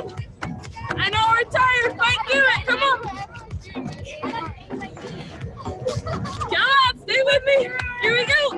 Nice job, halfway. Got 5 more here. Come on. Push Catch through. Shelly here, guys. Catch Shelly. Come on. 2 more. This is our last one. Oh, last one. Yeah. Woo! Nice job, Shelly group. All right, Sam's group. Last one, fastest of them all. Ready? Last 10. Go. We got last set here. Cheer them on, everybody. Cheer them on. Come on. That's it. Last set. Do it for the Dunkin. Do it for Tucky. Yes, Tucky. Halfway. Almost there. Keep pushing. You got it. Nice job. We got 2 more here, guys. 2 more. Nice. Last one here. Woo! Sam's group. Nice job, guys. Shelly, Sam, thank you. Nice job, guys. Good work. Thank you, everyone, for joining us in the Her Game Virtual Summit presented by Dunkin. We hope you guys had a great time. We encourage you to keep getting out there, keep moving, keep being active, and have a lot of fun. Thank you. Let's go Rangers! All right, everyone, welcome back to the Junior Rangers Her Game Virtual Summit presented by Dunkin. We hope you enjoyed that short musical break. I know I did. I was dancing in my chair here. My name is Erica Lindsay Ayala. I am a New York-based sports writer. I cover women's basketball, women's soccer, and I'm a broadcaster for the National Women's Hockey League. I am very excited for our past player experience panel. We have a father-daughter duo that's joining us on the screen right now. So let's welcome Stefan Matteau, Rangers alum and 1994 Stanley Cup champion, and his daughter Allison Matteau, who will be a professional in the National Women's Hockey League for this upcoming season. Steph, Allison, welcome. Good morning. How are you? I'm doing well. Allison, how are you? Can you hear me? Yes. We got you. We got Right. you coming in. Yeah, for sure. Allison, how are you? I'm good. Yourself? I am doing well. And I was saying earlier, I'm very excited to eventually call your professional games, but we'll get into that a little bit. But first, let's let everyone who's joined us know a little bit more about your hockey careers. So we'll start with you, Steph. Talk to us about your career in the NHL and with the Rangers in particular. I played 13 years in the NHL. I started with the Calgary Flames in 1990, and I was lucky enough to be part of the 1994 Stanley Cup champion with the New York Rangers. I had a chance to play for the Rangers for 2.5 years, and let me tell you, they were the greatest years in my career because not only because I won, but also the people that I met, and also the organization were just amazing to all the players who were on the team. So and I retired in 2003 for my last team with the Florida Panthers. So I played over 850 games, and after that I coached minor hockey and stuff. But my career just kept on going. But I played 13 years in the NHL. Excellent. Well, thank you so much for sharing. Winning always helps, but as you said, it's also the people you meet and the experiences you have along the way. So Allison, you're getting ready to enter your professional career, but what has hockey been like for you up to this point? Yeah, of course. Well, I started back in home in Montreal playing minor hockey with the boys. And then around Bantam, once contact started, I switched over to girls hockey. And then from there, I went to prep school in New York, in Lake Placid. And then I went to the University of Maine for 4 years, where I got to play Division I hockey and be a part of an amazing program. And then now here I am, just moved to St. Catharines to be part of the Buffalo Beauts. And yeah, that brings us to current. Excellent. Well, Allison, I'm sure there are plenty of people that have tuned in today that are trying to decide if hockey's something that they want to continue playing and maybe have the opportunity to play in college, in Division I, or even aspirations to play professionally. So when did you decide that hockey was going to be your path? Mm-hmm. Well, obviously I was born into a hockey family, with my father and everything. So growing up, my brother was always my idol. I always looked up to him, my older brother. I wanted to do everything he was doing. So since he played hockey, I kind of fell in his footsteps and got his old gear. And I don't have an exact moment where I knew, but it was over time. Like when I was younger and I would play in games, whenever I would lose, I would cry the whole way home. So that competition and that love for the game just was always there. So it was always something I knew I wanted to pursue and continue moving forward in my life. So, yeah. All right. You know, we got to get out some of those feels and emotions. The game can be tough, but we still love it nonetheless. And Stefan, I'd like to bring you in here. It sounds like you have been able to cultivate a true hockey family here, but I wonder what the experience was like watching Allison in particular grow into the game. And have you seen things change on the girls and women's side since Allison has come up the ranks in hockey? Well, it was a good process. Ever since Allison started to play, I know I coached my son before and I watched Steph Jr. play, but ever since Allison started to play, I really love watching the girls hockey. And also I really like coaching them, two different worlds. And I always enjoy being in the stands and having my coffee and watching Allison play because she's so passionate about the game. And like she said before, she hated to lose. And but Allison played some very high level games, and whether it's Team Canada with our university or in Lake Placid, it was always a pleasure watching Allison and also her teammates. They come to the rink, they have a smile on their face. They come in, it's a great experience. But once the game is over, even though they're very high competitors, 5 minutes later, they have a smile back on their face and they can move on with their lives compared to some boys hockey league that we see. But it was always fun for me watching Allison play over the years. Yeah, and you'll have an opportunity to eventually see Allison play professionally. I mean, what excites you about that, about her making her debut? Well, it's been 2 years since she left Maine University, and I'm still looking forward for the debut and the start of their season. Even though it's been pushed back, I'm looking forward to see her play. And like I said, it's for me my greatest joy to watch my kids play, and I'm looking forward to stand in a corner with my coffee and then watch Allison play in her team in that new league that I'm not familiar with, but I'm looking forward to it. And that will be with, again, the Buffalo Beauts of the National Women's Hockey League. But Allison, thinking about coming up and girls and women's sports, there's a lot of sometimes, advocacy and cheerleading that we have to do in order to get attention for women's sports. But, what have been some of the challenges maybe as a player in that environment, really wanting to elevate girls and women's sports? I'd say right now, something I find challenging is having to find a job outside of that job. Hockey in itself, it's not just when you go to practice, it's everything around, the sleeping, the eating, taking care of your body and fueling yourself to be the best version of the best possible version of yourself in order to compete.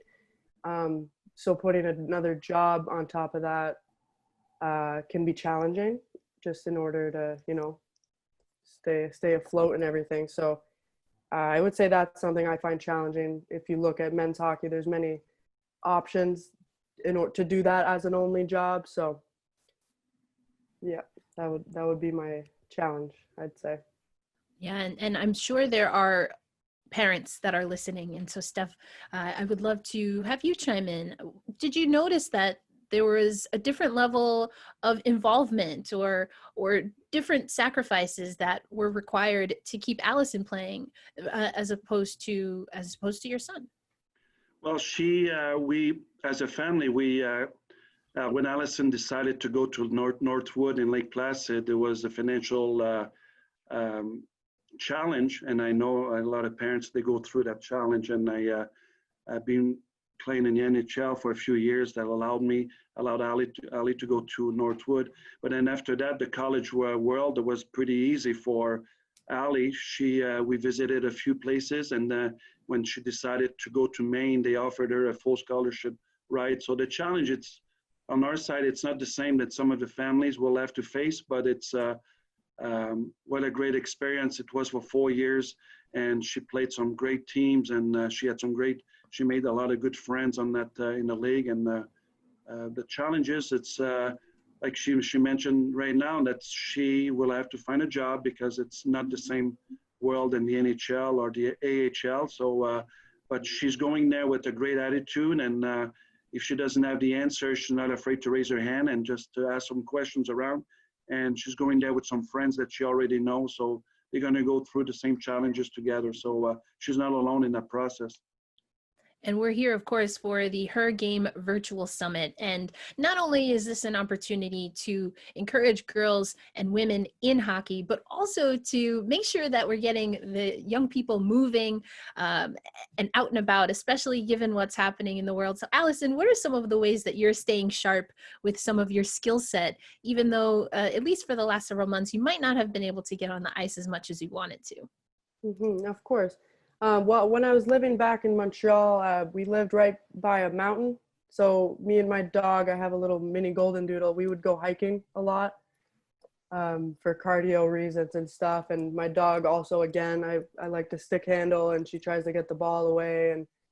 And like you said, obviously access to ice has been a little different now with everything. Like at the beginning, rinks were shut and all. So yeah, I just like to stay outside, and most of the times I'm hanging out with my puppy. So she keeps me active, definitely.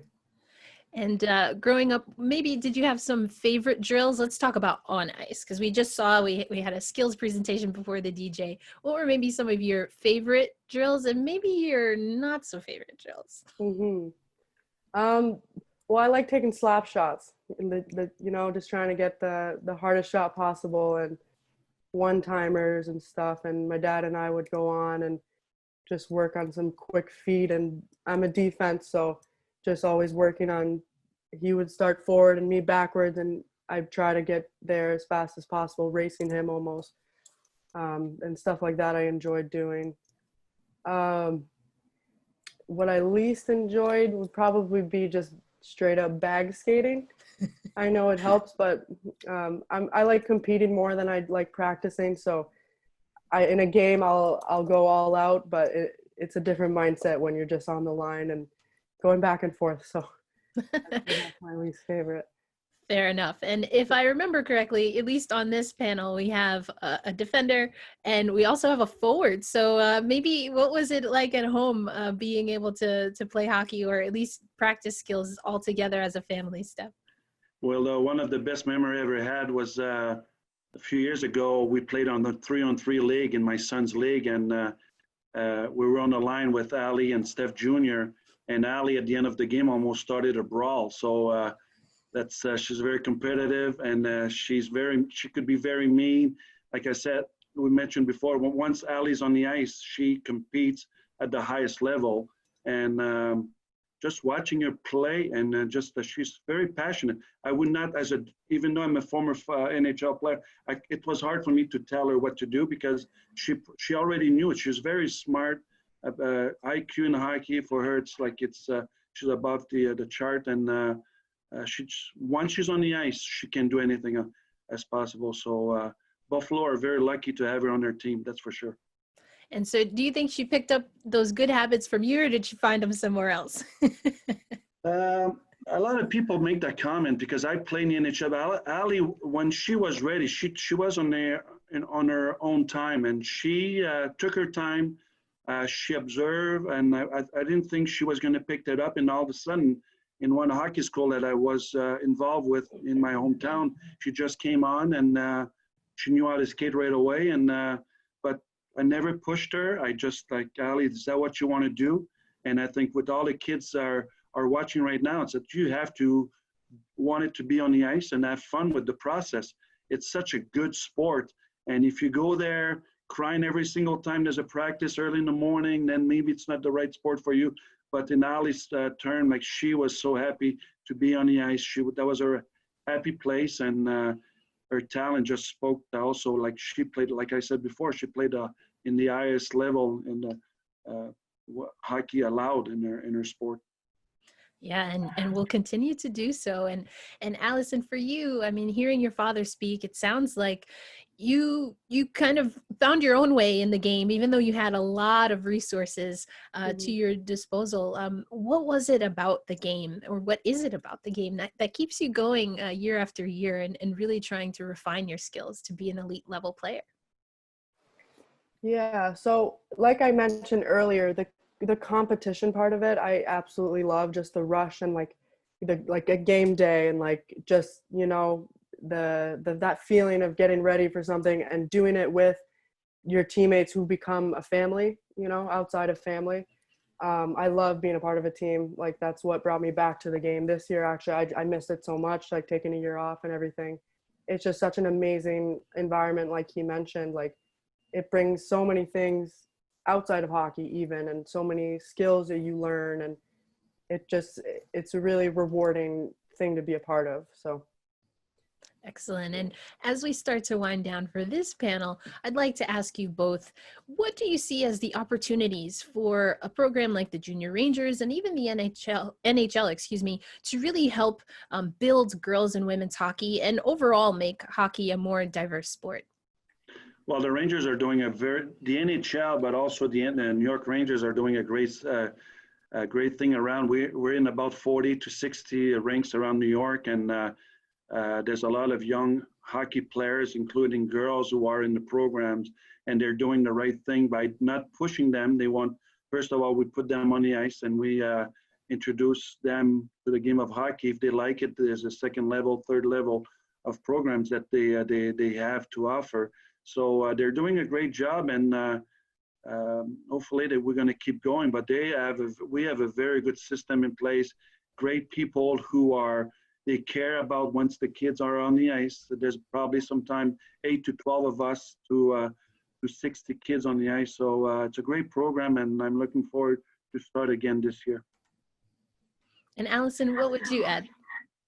Yeah, I would just add, I think it's important that they continue to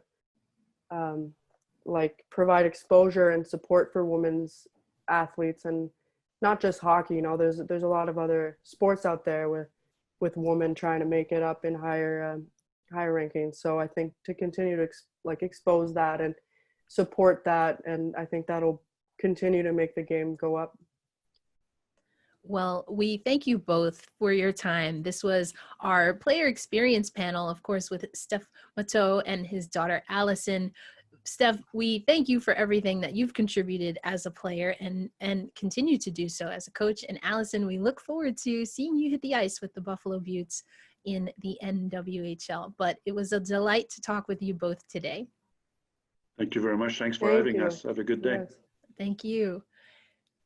And we hope that you enjoyed that panel hearing from players. Hopefully we were able to impart some wisdom with the Matteau family and through their experience. But we have another panel coming up for you, and this is the book club segment, featuring Manon Rhéaume and Angie Boularo. So they are going to join us shortly. These two women have been busy writing and publishing a new book. I love children's books, so I'm really, really excited for this panel. So please help me welcome Manon Rhéaume, the first female player to play in the NHL. We'll definitely talk more about that. And Angie Boularo, actress and author. Welcome. Hi. Hello. Yeah, we're so excited to be here. And I'm glad you're a hockey and a book fan, Erica. I am. I turned the wrong way. Here we go. I've got my books behind me. I've got, children's books. One of those is Jackie Robinson, when he retired, went up to Connecticut, but he had a pond behind his house, so his children would play hockey on the ice. I learned that from a children's book. The power of reading, isn't it? The power of reading. I love it. I love it. The energy, the excitement. I'm so excited. But thank you both again for joining us today. And congratulations. We've been talking about the book, but it's coming out this month. I'm excited.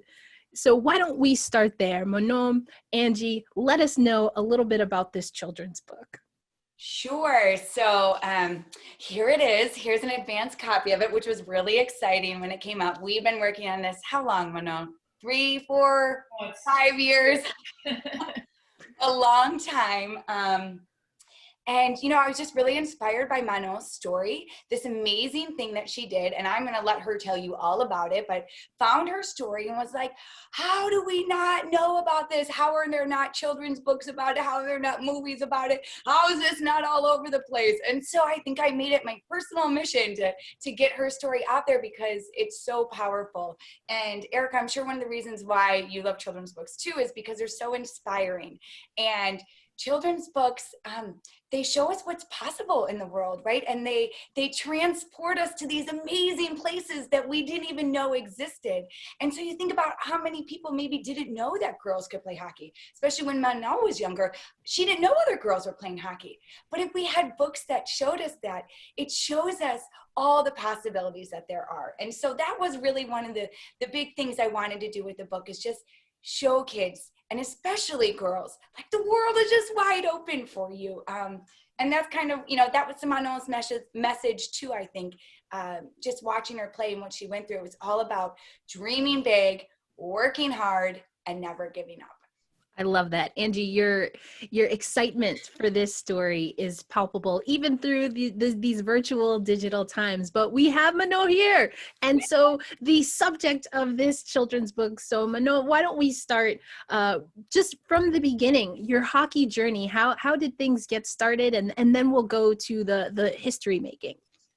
Yeah, I started playing hockey. Actually, no girls were playing hockey at the rink when I was younger, but my two brother was playing. My father was a coach, and my brother always used to use me as a target. They would dress me up as a goalie in the backyard because my dad would do an ice rink in the backyard every year, and they should puck at me. So one night at the dinner table, my dad was looking for a goalie, talking to my mom.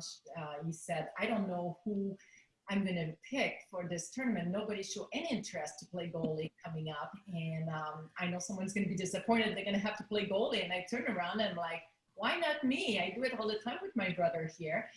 Why can I not do it? So I remember him, the first time he brought me to the rink, he had to hide the fact that I was a girl because he wanted to make sure the people would judge me for my performance on the ice and not the fact that I was a girl. And that's how I got started.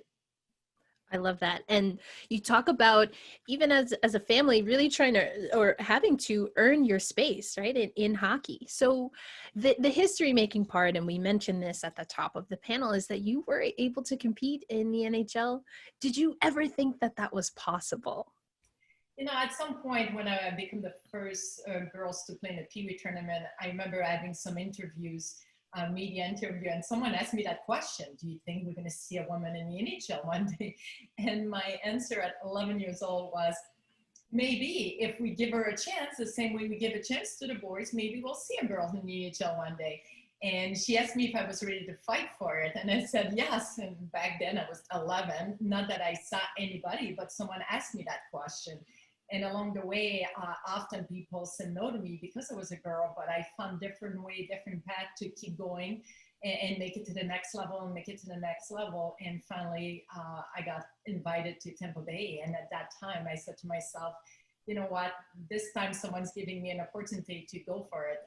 A lot of people said to me, are you not afraid to look bad? You don't have the experience. And some other guys, and the reason I didn't have the experience and some of the other guys, it's because people said no to me because I was a girl. So I said, I don't care why they invite me now. I'm giving this opportunity. And at the end of the day, I'm going to have to prove myself there. And I didn't want to have any regrets. I love that. I love that. Tampa Bay, I feel like they've been in the news lately. Can't put my finger on why. My ring finger, tapping it, trying to. Congratulations, of course. That this year for my 20th anniversary, you know, usually teams are in training camp and they playing exhibition game, but they were in the Stanley Cup final. So it was just an amazing moment to relive my 28th anniversary with Tampa Bay being in the Stanley Cup final and see how far this thing came. Like when we got to Tampa Bay, we didn't even play in a real rink. Nobody, the fans didn't really know anything about hockey. And now like they're like having a successful team with great fans that know the game. So it was pretty cool. Amazing. You've been there. They have a lot of great players, but we basically are like, that was because of Manon. She was their lucky charm this year. They played during her anniversary. That's never going to happen. Like totally because of her. I mean, the players were great too, but we're basically giving all the credit to Manon. I mean, that logic fits for me. So I'm okay with that. But Manon, you just talked about your story and even kind of being challenged through that question that you were asked at a very young age and perhaps that sparking something. So now you both are collaborating on this amazing children's book. So what do you hope people will take, readers will take from the message that's in this book coming out October 20th? You know, I really hope that people said if you're passionate about something and you work really hard, you can achieve anything you want. And you don't need to fit a mold. Like, obviously, I didn't fit a mold of what an NHL goalie should look like. I probably had everything against me. I was a female, I was small, and I speak French, which made it very difficult because I couldn't understand much of what the coach was saying, or interview was really difficult after a game. So. But I went for it because I love the game. That's what I love to do all my life. And I work really hard. And that's what I'm hoping people is going to get from the book. And how about for you, Angie? Yeah, I mean, I think Manon and I really connected on that when we first met, that we just want to inspire people to chase their crazy dreams. You know, I didn't play hockey growing up, but I always wanted to be an actor and a writer. And it was something that I didn't think was possible. Everybody told me I couldn't do it. And it was we had very similar stories of having these impossible dreams that for one reason or another, people told us we couldn't do. And we both kept going and we both kept working really hard and just never gave up. And I think that is really what her story is all about. Yes, she's playing hockey, but it's not a hockey story. It's about having this big dream and just going after it. And, you know, there's so many reasons why we tell people they can't do things. They're not the right gender, or the right ethnicity, or the right sexual orientation, or they don't have the right background, they don't have the right education. I mean, we have all these reasons why society tells us we can't do something. And so what we really just wanted was to tell people, forget about that. Don't listen to it. You got to block that out and just go after it, and like let your light and your heart shine and do whatever it is you want to do, because there's really nothing stopping us if we just don't listen to that negativity. So I think that's really is just following those impossible dreams and refusing to ever give up. That's right. Use the pads to sweep away all the negativity. But also sometimes you want to take in things that are going to empower and inspire you. And so, Angie, I'll go to you first. When sitting down for this project, for this book, and for all of the things that you want to come through the book and through Manon's story, were there people that you looked to, different books or different authors that helped guide what the final product ended up being? Yeah, absolutely. You know, when we first started, we started with a film. And so we were really like kind of in that headspace of writing the script and getting our story down. And then we were like, wait a minute, we should also do a book, which is a complete turn in how you're writing. And so I really had to look at other authors out there that were writing biographies, that were writing about people in sports. And I particularly wanted to see authors who are writing about women in sports, because I'm a fiction writer. If it wasn't for Manon, I would not be in this nonfiction world. So it felt very new, and I had to, you know, really look for people that I could learn from. So I pulled some of my favorites. I'm a big fan of Sue Macy. She writes all kinds of biographies about women in sports, but as you can see, like roller derby rivals, Miss Mary reporting. There are these stories that are not your mainstream stories about amazing. I mean, this one's about the first female sports reporter. It's so good. So good. It's so good, right? And so I loved the big illustrations. Actually, for this one, the illustrator is C.F. Payne, who did our story. So, I mean, this is one of the books I used as a reference. And so when Chris came on to illustrate our story, I was like, oh, I mean, I was so blown away that he would want to do that. But there's so many good. This is another one of my favorite. This is Mighty Jackie by Marissa Moss, about the woman who struck out Babe Ruth. Yes. Okay. So good. And a lot like Manon's story, she struck out Babe Ruth and Lou Gehrig and somebody else. And the men were really upset about it. And they went back and they had the rules changed to keep women out of baseball. And those rules have not been changed until like the 80s.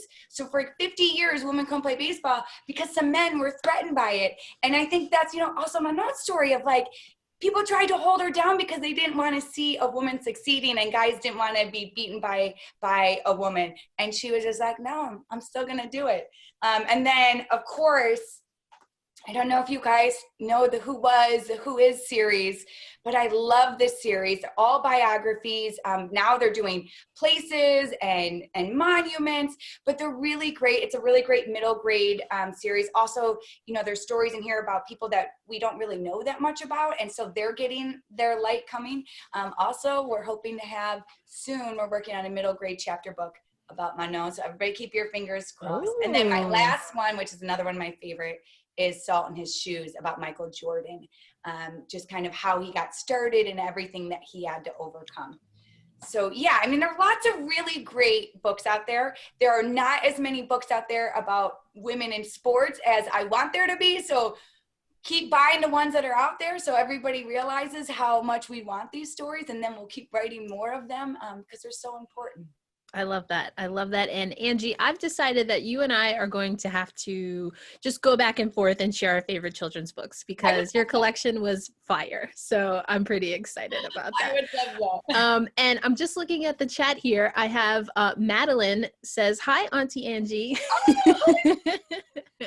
And Mano, I want to go back to you though for a moment. We heard a few other women's players. I was just on with Allison, but then Amanda Kessel and Angela James spoke. And so we have another question here that's in the chat. And this comes from Dakota. What advice would you give to girls who eventually want to be involved in hockey?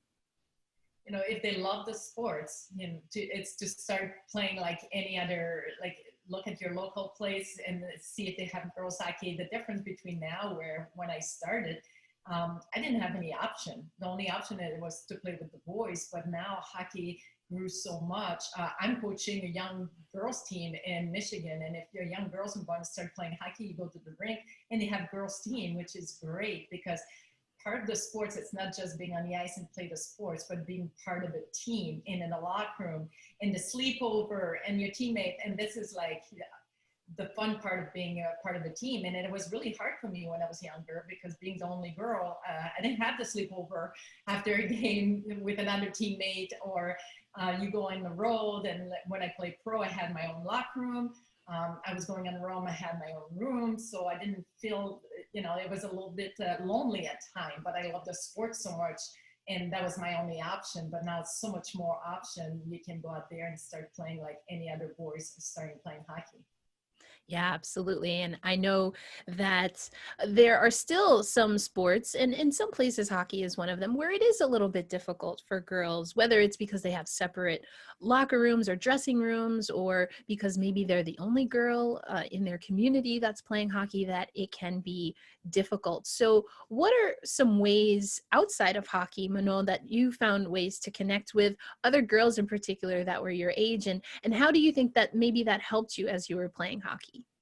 You know, I had to admit that when I was younger, because I was playing hockey and my brother was playing hockey, so we were a hockey family, I pretty much spent 5 to 7 days a week at the rink. It was not for me, it was for my brother. So I missed out on a lot of like stuff that you do in school, after school, because that was my priority and I enjoyed it so much. So I grew up with 2 brothers. I was used to be around the boys. So when I really started to connect with a team and enjoying it, it's when I went to play with the national team, Team Canada.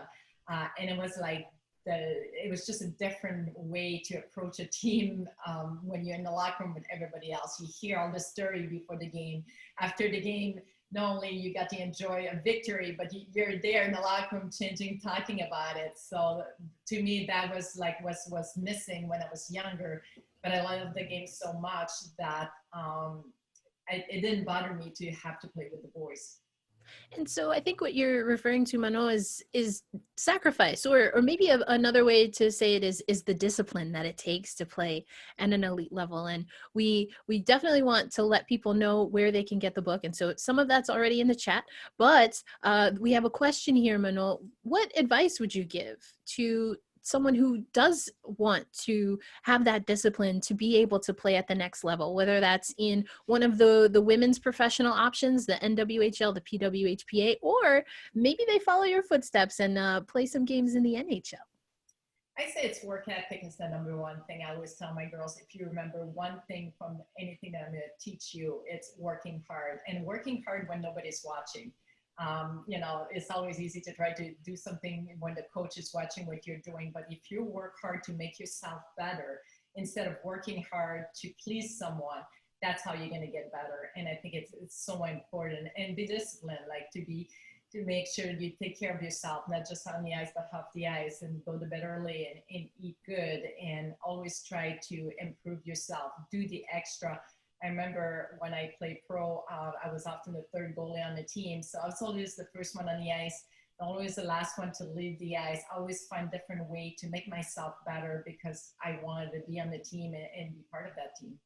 Yeah, thank you for that. And that question came from Sabrina, who is age 8. So I think we have a wide range of ages here. But as I'm sure everyone by now has learned, I am much older than 8, but I still love children's stories and children's books. I think the pictures, the illustrations, and of course, how you're able to tell a story succinctly is just so beautifully done in children's books. But we want to know where we can get, Manon, your book, and Angie, the book that you and Manon have worked on together. It's coming out October 20th. So would you tell our viewers how they can get their hands on this book? Yes, so I think I saw in the chat button down there a link to it. If you purchase it today at Romans, which is the link in there, you'll get a signed book plate from both Manon and myself. So when you purchase it, make sure you put in there in the comment section of the order signed book plate so that you get one. And that's just for today, so make sure you go buy that. And then we also would love to invite all of you to our official book launch, which will be on October 20th. It will also be Zoom at 7 p.m. Eastern Time or 4 p.m. Pacific Time. It's going to be a lot of fun. We'll have some giveaways and just do some fun activities. So you're welcome to come to that. And that link is also in the chat box. Excellent. And so there is that link there. That's October 20th, 7 p.m. Eastern Time. That's 4 p.m. Pacific, specifically Pacific Time. It is specifically 4 p.m., so you are correct. Exactly. On the nose, but we have the links there for you. But there's another question here from Dominique, and I did a little of my research, and I happen to know that you two enjoy doing Instagram features and whatnot. So Angie, I know at least from that you've been partaking in some hockey activities, but for both of you, what is your favorite part of hockey? And Angie, why don't we start with you? Wow, that's a tricky question. Yes, I've been learning to play goalie. I'm getting there. It's a very difficult, but I have an amazing coach. I honestly have to say my favorite part of playing hockey is being on the ice. Like, there is nothing like being on the ice. The smell of it, the feel of it. I don't like how cold it is. That's one thing. But I just love to be on. I love how beautiful skaters are, hockey skaters, figure skaters, any sort of skating. It's just so beautiful and graceful. So I love it. And I also really love hockey because it means I get to spend more time with this lady. So I love learning from her and having her be my coach for sure. And Manon, how about you? What's your favorite part of hockey? I think my favorite part, especially for a goalie, and that's why I wanted to be a goalie, it's the pressure you're under before a game, like those butterflies in your stomach before a game, and knowing that you have to go out there and perform, and the satisfaction that you can make a difference in a game, and when you win a game and knowing that you've made a difference is just a great feeling. And even sometimes when you don't play well or you don't win a game, just going through that whole process, and then like, if you don't have a good game, you lose a game, how can you bounce back for the next games? And always like working hard mentally to prepare yourself for the next game. That's what I missed the most, I think, when I retired, to have that feeling of being nervous and going out there and perform. And I think it's no different than an actress when you go and do a movie, like those butterflies, and that's probably why Angie loves being an actress so much. Absolutely. It's that performance. Like, we're not actor, we're hockey player, but we still have to perform out there.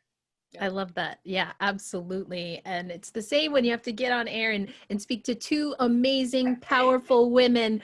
You got to work up that energy. And we are coming to a close shortly here. But this, of course, is the virtual summit to empower and inspire girls and young women that are in hockey and just also throughout life. And we know that there are families watching together. So Angie, a message that you'd like to send to all of those watching and who have joined us here today. Oh gosh, dream big. Go for it. Whatever crazy dreams you have, I am rooting for you. Just know that, and just never give up. You got it. No matter what anybody says, my goodness, just go after those impossible dreams, because you can do it.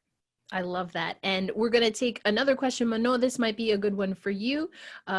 We have a question from the father of a 2-year-old. I believe Sienna maybe is his daughter, but how early? Oh, someone Angie knows. Excellent. I love that. How early is too early to start skating, Manon? And then also, what advice and what message would you leave to everyone watching today? Both my sons start to skate a little bit under 2 years old. I know that was super early, but all I did at that time is I found some little skates and put the skate on their feet.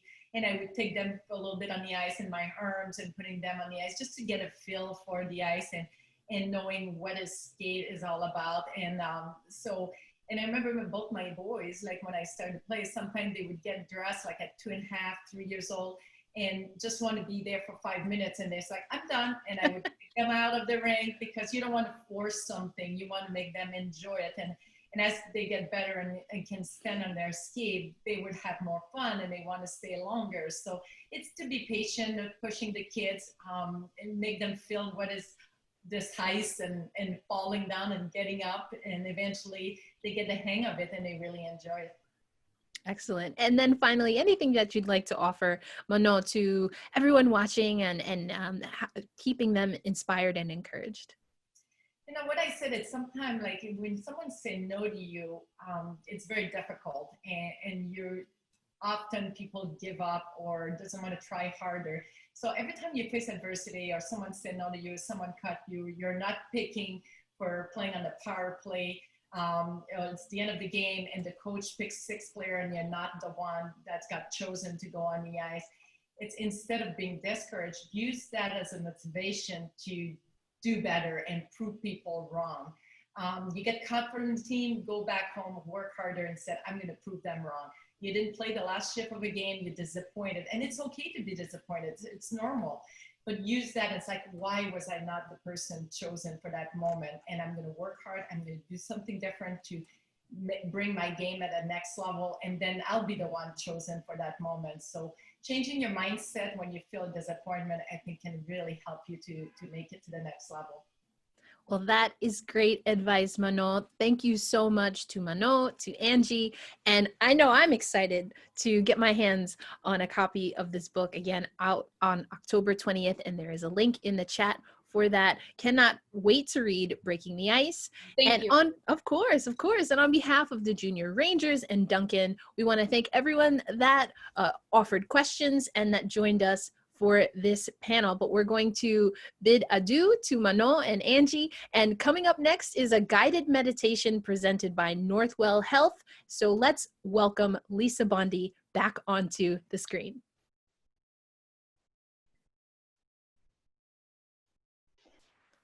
Thank you so much, Erica. That was such an inspiring panel.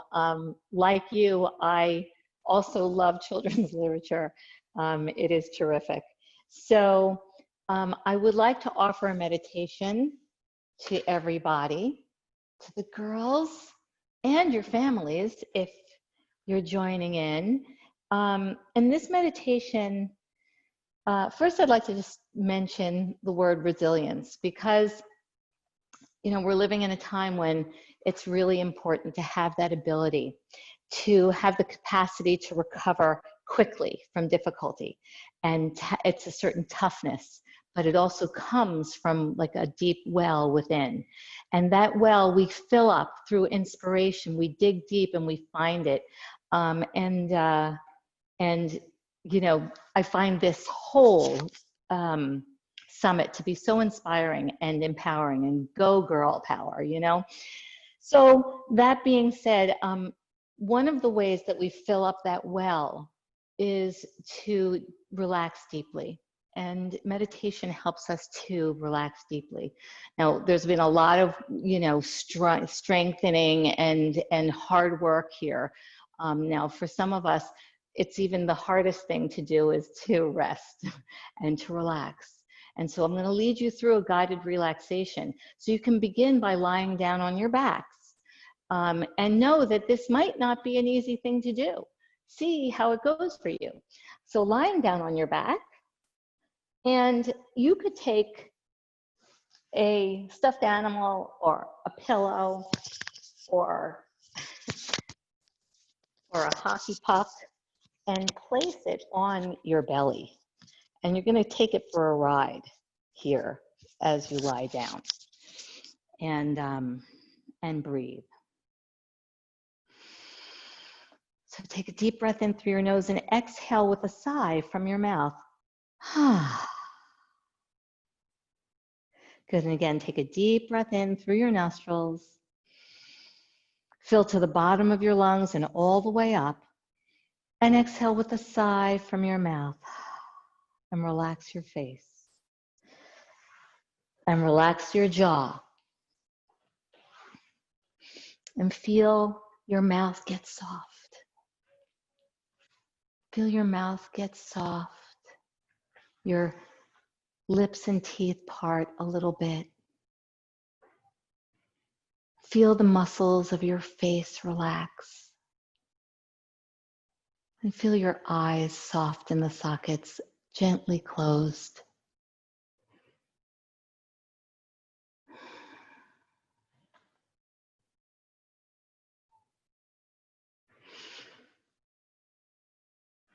And feel your shoulders roll back and down into the floor. And your arms feel heavy and relaxed alongside your body, maybe about a foot away. Let your palms turn up toward the sky.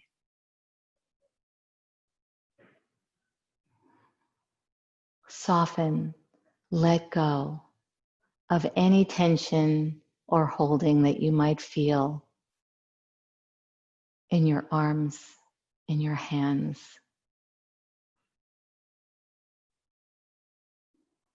And let the breath become rhythmic, soft. Feel the breath on the tips of your nostrils.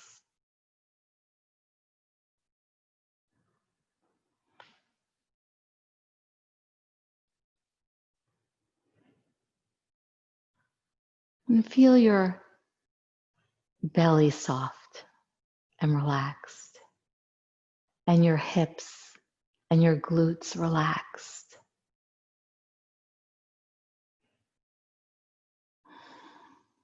Let go of any holding in the hips and the thighs and the pelvis.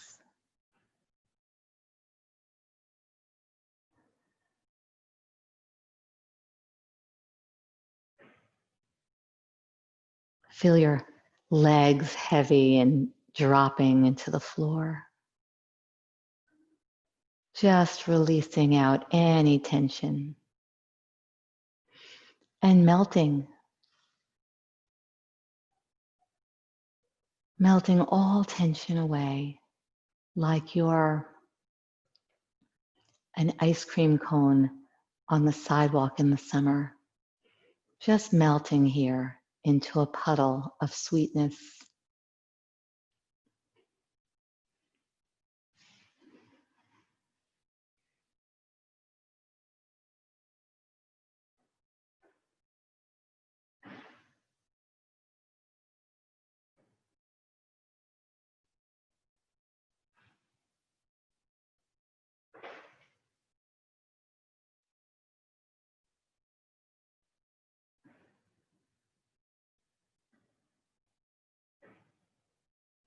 Moving beyond awareness of the body, just let the body go and soften. If you find that thoughts come up, just let them pass by like clouds across a blue sky. Not engaging in thinking, just being clear and quiet.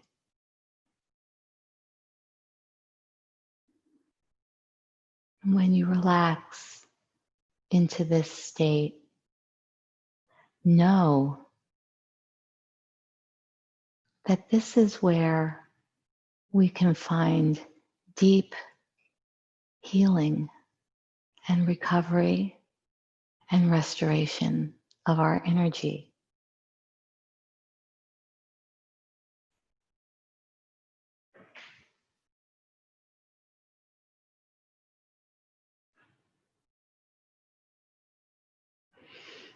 Tapping into this well, this deep well of peace.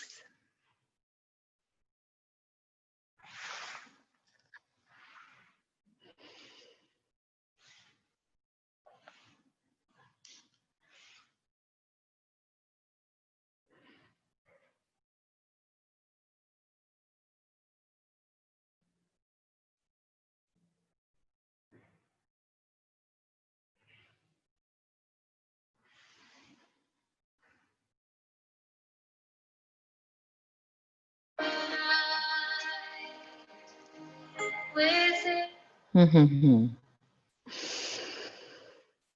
Good, and take a deep breath in, everybody, and just beginning to awaken with your breath. Exhaling and bring some movements to your hands and feet. Wiggle your fingers and your toes and stretch out through the arms and legs. Take a deep breath in. And as you exhale, bend your knees into your chest and give yourselves a nice hug. So you're on the floor here and just rock from side to side, massaging your back. You can roll your knees around in a circle and roll over onto one side. And as you're ready, make your way up to sit. Find a nice, comfortable seat, whatever that means for you. Cross-legged, you can sit in a chair. You can sit in a lotus position, if that works for you. Sitting up nice and tall. And we're going to end with what is called a Maitri meditation, or a loving kindness meditation, sending it to ourselves.